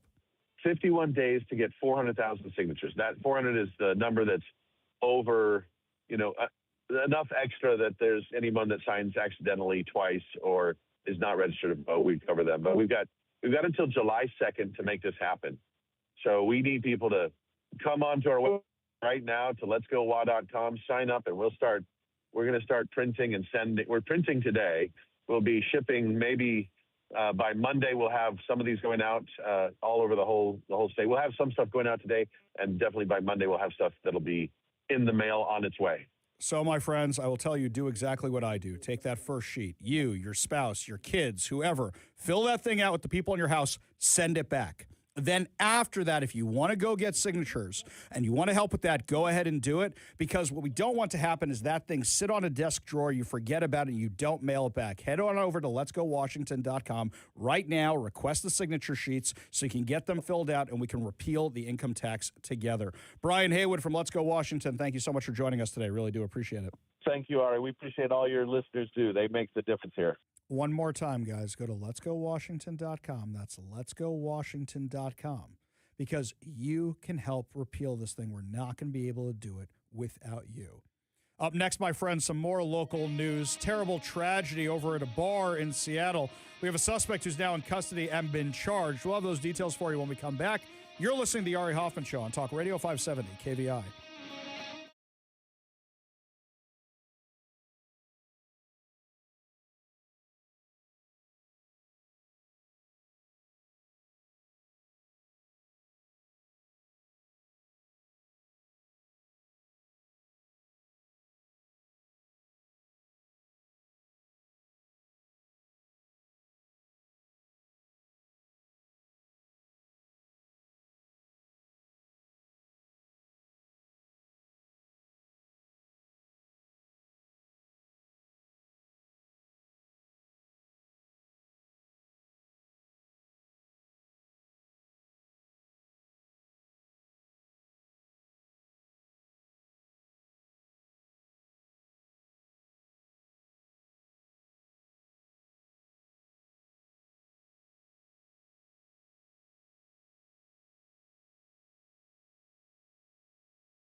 Welcome back to the Ari Hoffman Show. Just a reminder, we are running a contest for you to win count them 4 tickets to the Bremerton Air Show over at KVI.com.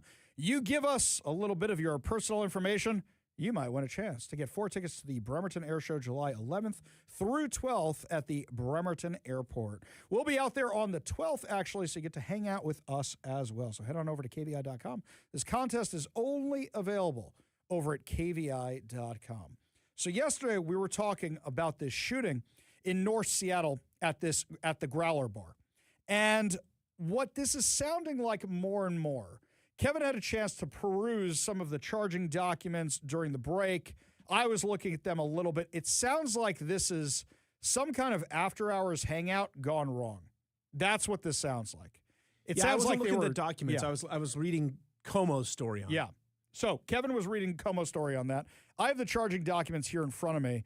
And what this really sounds like, it sounds like a group of people went to a hookah bar down the street, come back to Growlers, and in Growlers, they're there after hours. They're not hanging out while the bar's open. The employee, it seems, let everybody in to hang out in the bar, and then some kind of fight took place, and somebody ended up shooting somebody. So yesterday when it was, oh my God, who shot the employee? Were they mugged? Was it a homeless guy? That doesn't really seem to be what it was. It seems like it was a group of people hanging out in the bar and some kind of argument took place, whether they were drunk or who knows what it was. Something went wrong there.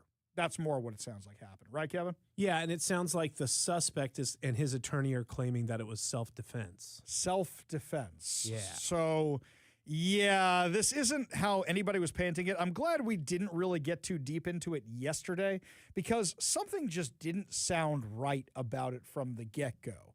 This is why we usually wait for the court docs to find out these things, because the 3 who were there's 2 guys and a girl who were there for around an hour in the bar drinking, and then this all went down. And now it's a he said, she said, he said in the bar of what actually happened. That's why these court documents are so long, because you've got the police report of what actually happened. So this sounds, it's not domestic. Some friend thing. I don't know what you'd actually call this.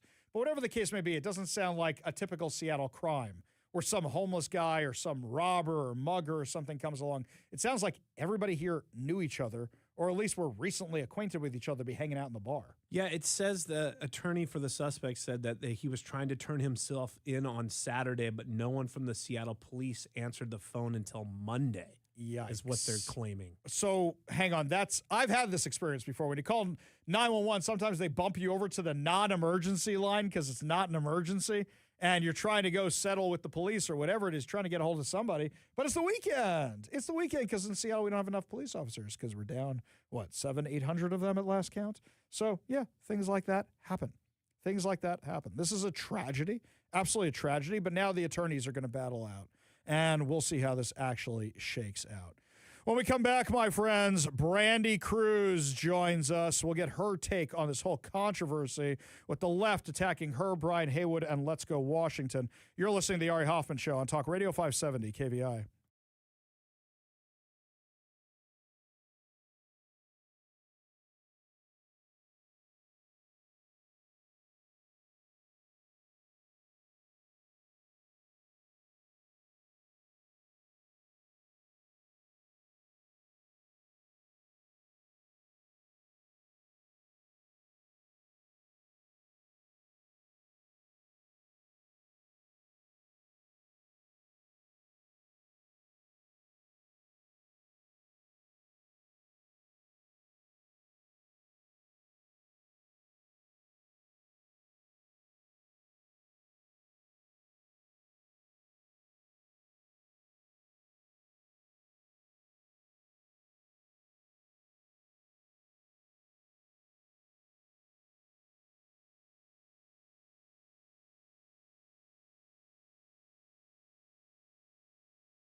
we assume that when we're having political discussions or disagreements, that these disagreements are in good faith, that it's just who has the best ideas, who has the best policies.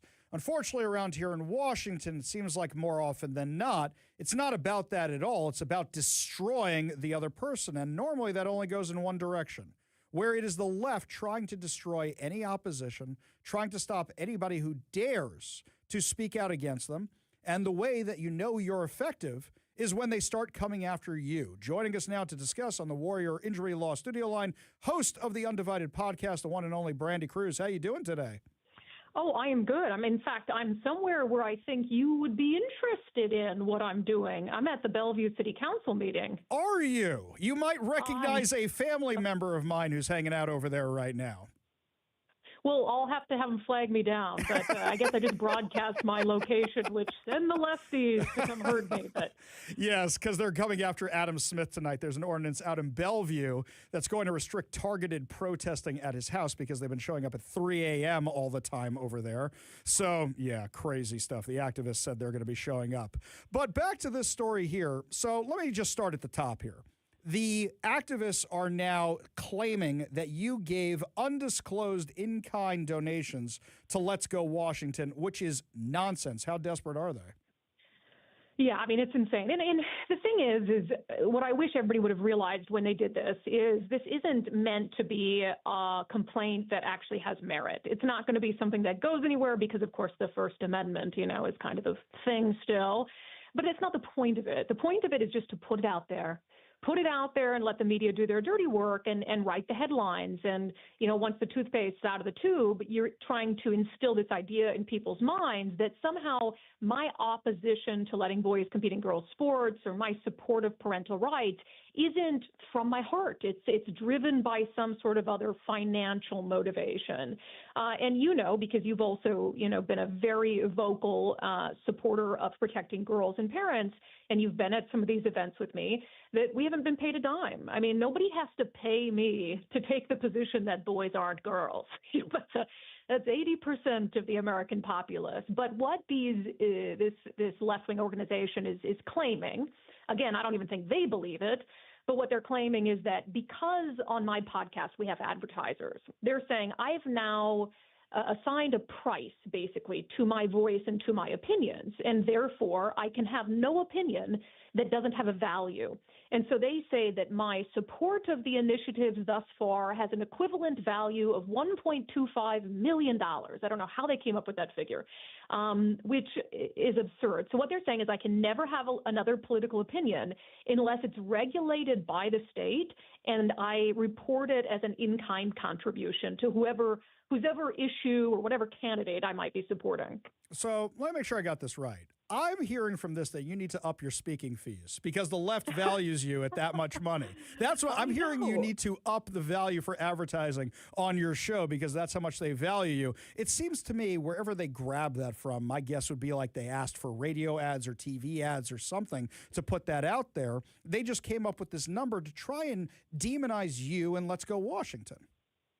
Well, right. That's all it is. And successful because if I were, back in my old job in legacy news and I saw something like this, I would go to the source and think, okay, what's the credibility of this?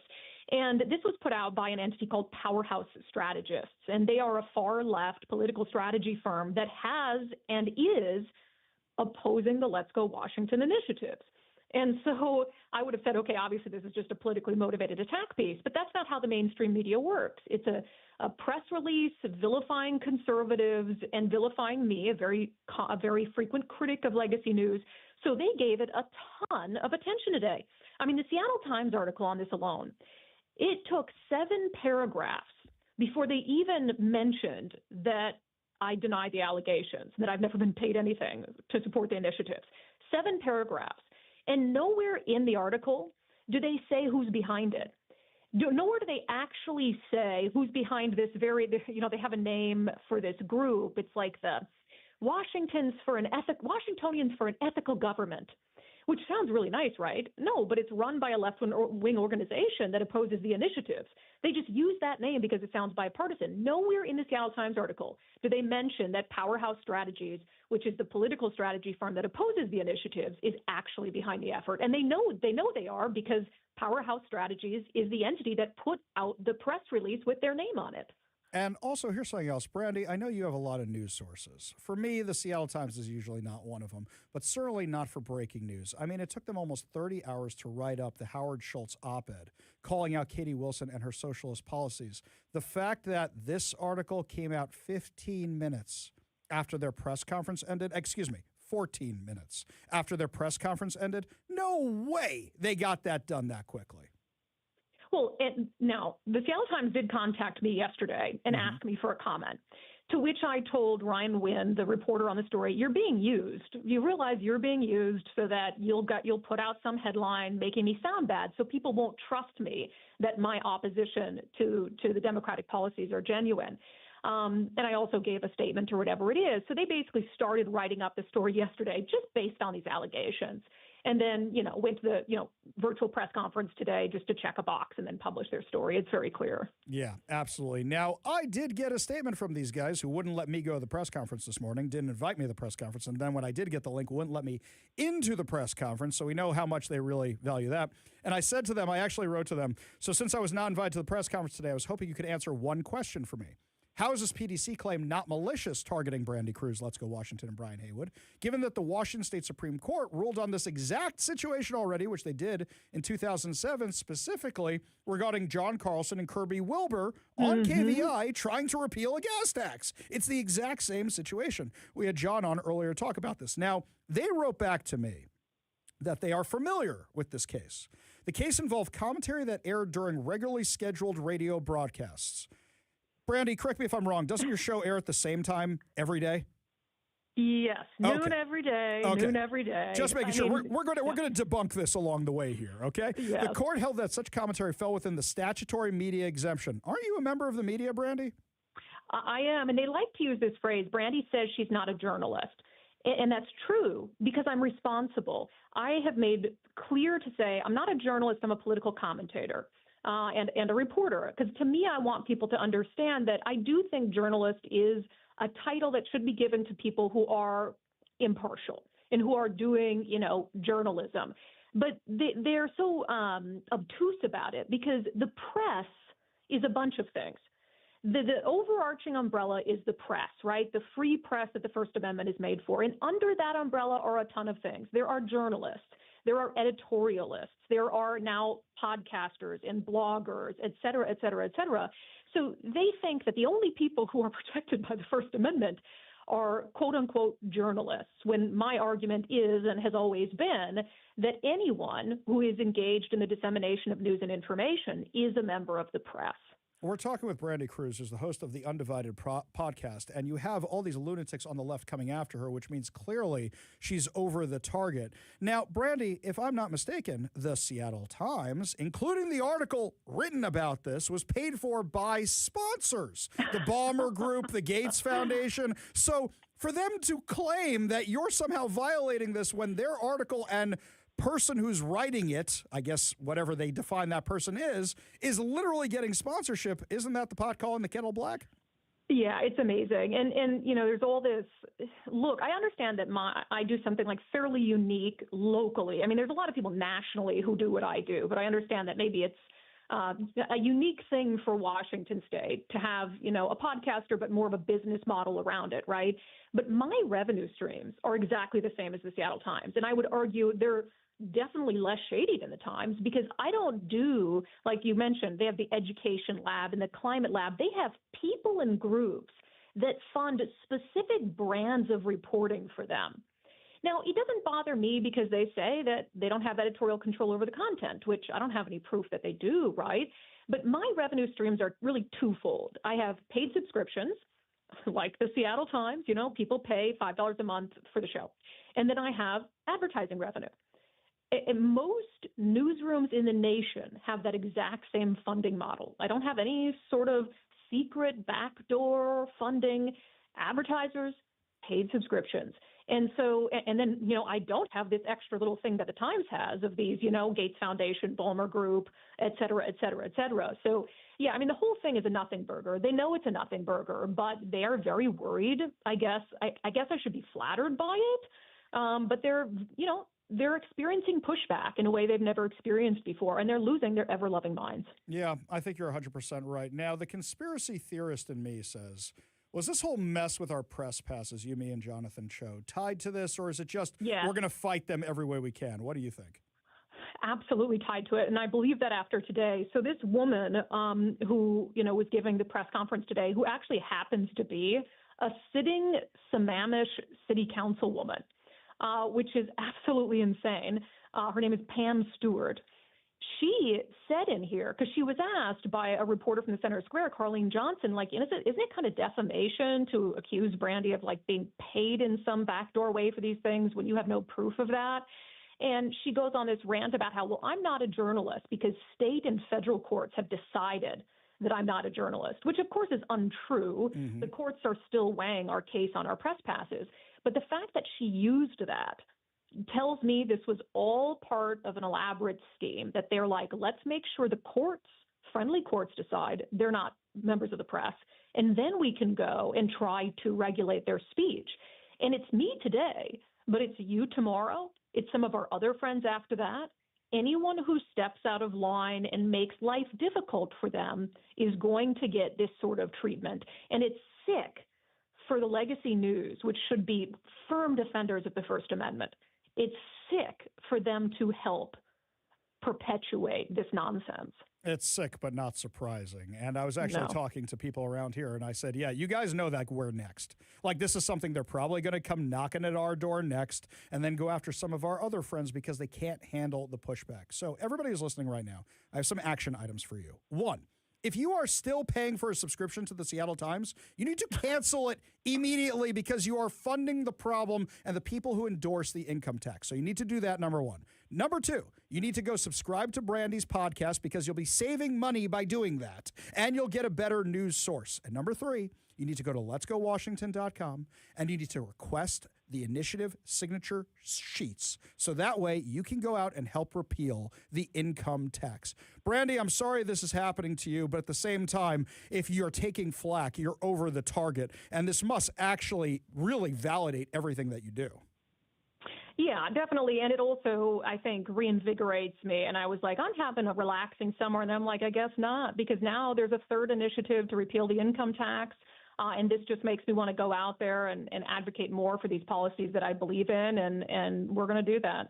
Sounds like it's going to be a very exciting summer of Sundays with these events. So I look forward to seeing you there for our undisclosed campaign in-kind contributions when we're out there. Brandi Kruse, host of the Undivided Podcast, thank you so much for joining us today. Really do appreciate it. Thank you. Thank you. Only good news to wrap up the show. Your good news headlines put a smile on your face heading into your evening commute. You're listening to the Ari Hoffman Show on Talk Radio 570 KVI.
Only good news to wrap up another amazing episode of the Ari Hoffman Show right here on Talk Radio 570 KVI.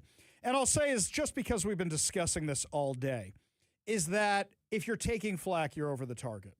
And the fact that the left is trying so hard to shut down Brandi and shut down Brian Heywood and shut down Let's Go Washington shows that they're really afraid that we might be successful in repealing that income tax and keeping boys out of girls' sports and guaranteeing parental rights. And that's because of all of you and all your efforts. So I'm going to say this one more time. Today, at least. We'll be talking about this a lot more in the future. Go to letsgowashington.com. Request those signature gathering sheets. Fill out one for yourself, your spouse, whoever's in the house. Send it back. Then get the rest of them. Then go collecting more. But the more they have to work, the more money they have to spend getting the signature sheets in. Means the less money they have for the actual campaign itself. So make their lives easier. Get those signatures, get them in as soon as possible. Otherwise, they got to come chasing them down from you. They're going to throw millions of dollars at this because the Democrats are going to say it's worth the investment because we'll get billions, trillions of dollars from the income tax in the future. So that's what they're going to do. And I'll tell you something, guys. This is the last chance to save Washington. This is the last chance to save Washington. After this, businesses out of here. Wealth out of here. It's going to be a ghost town. We're already seeing that piece by piece. Now, in actual good news around here, you might remember after October 7th, we had John Ondrasik over on the show. He's the American singer-songwriter behind the song Superman, which is the group Five for Fighting. He's the guy behind all that. He wrote the song Superman after 9/11, and he rewrote it, and he's not Jewish. He rewrote it in honor of Alon Ohel, who is a pianist who was kidnapped from the Nova Music Festival on October 7th.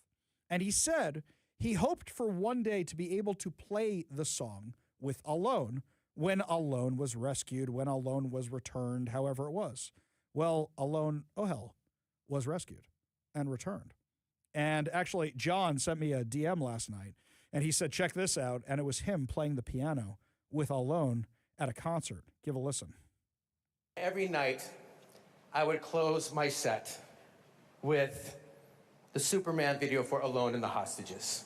And I would give a little context of how it came about and the fact that Alone is a much better piano player than me. And I would close, before I played the song, with these words.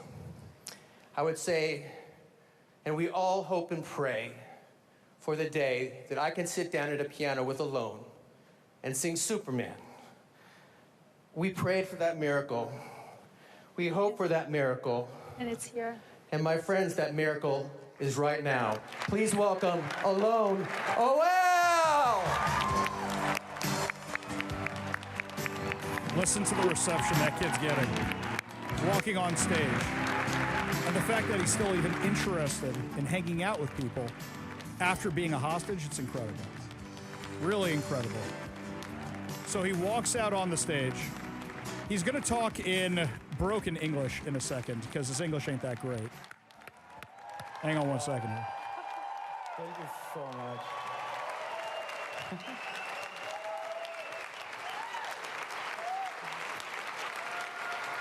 I like that round of applause he's getting there. Thank you so much. I'm so excited. It's really a victory to me to sit here and play with you. And you have a part of that. So thank you so much for having me. And I hope you enjoy. And then they went on to play the song, which it's longer than the time we have left, so I'm not playing the whole thing for you. But you can download the single on Spotify or wherever you get your music. It is available from Five for Fighting, the Superman song, and the special edition with Alon Ohel, which is just a beautiful, beautiful story. There are all these books being written about what happened in the aftermath of October 7th. Me personally, I'm looking forward for the movie. Operation Grim Beeper, I want to see the movie behind that. How they get the beepers, how they sell them to Hezbollah. I want to see that. Then I want to see the one about the bombing of the nuclear reactors. I want to see all the movies. They make movies about this. I want to see every single one of them. You remember after 9/11, all these 9/11 movies came out. None of them were really good. Was there a single good 9/11 movie? I hope it's not like that. Give me the good stuff. I mean, I hope it's not like Titanic where you wait 100 years before making a good movie about it. Yeah, I know people like A Night to Remember. I get that, but it's a little dated, okay?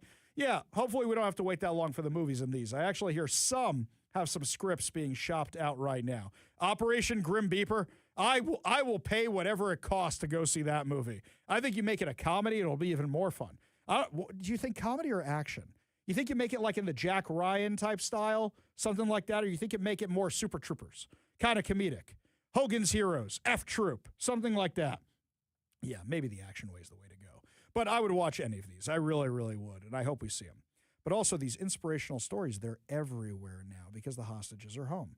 And they're resuming their lives that were interrupted, stolen from a lot of them right now.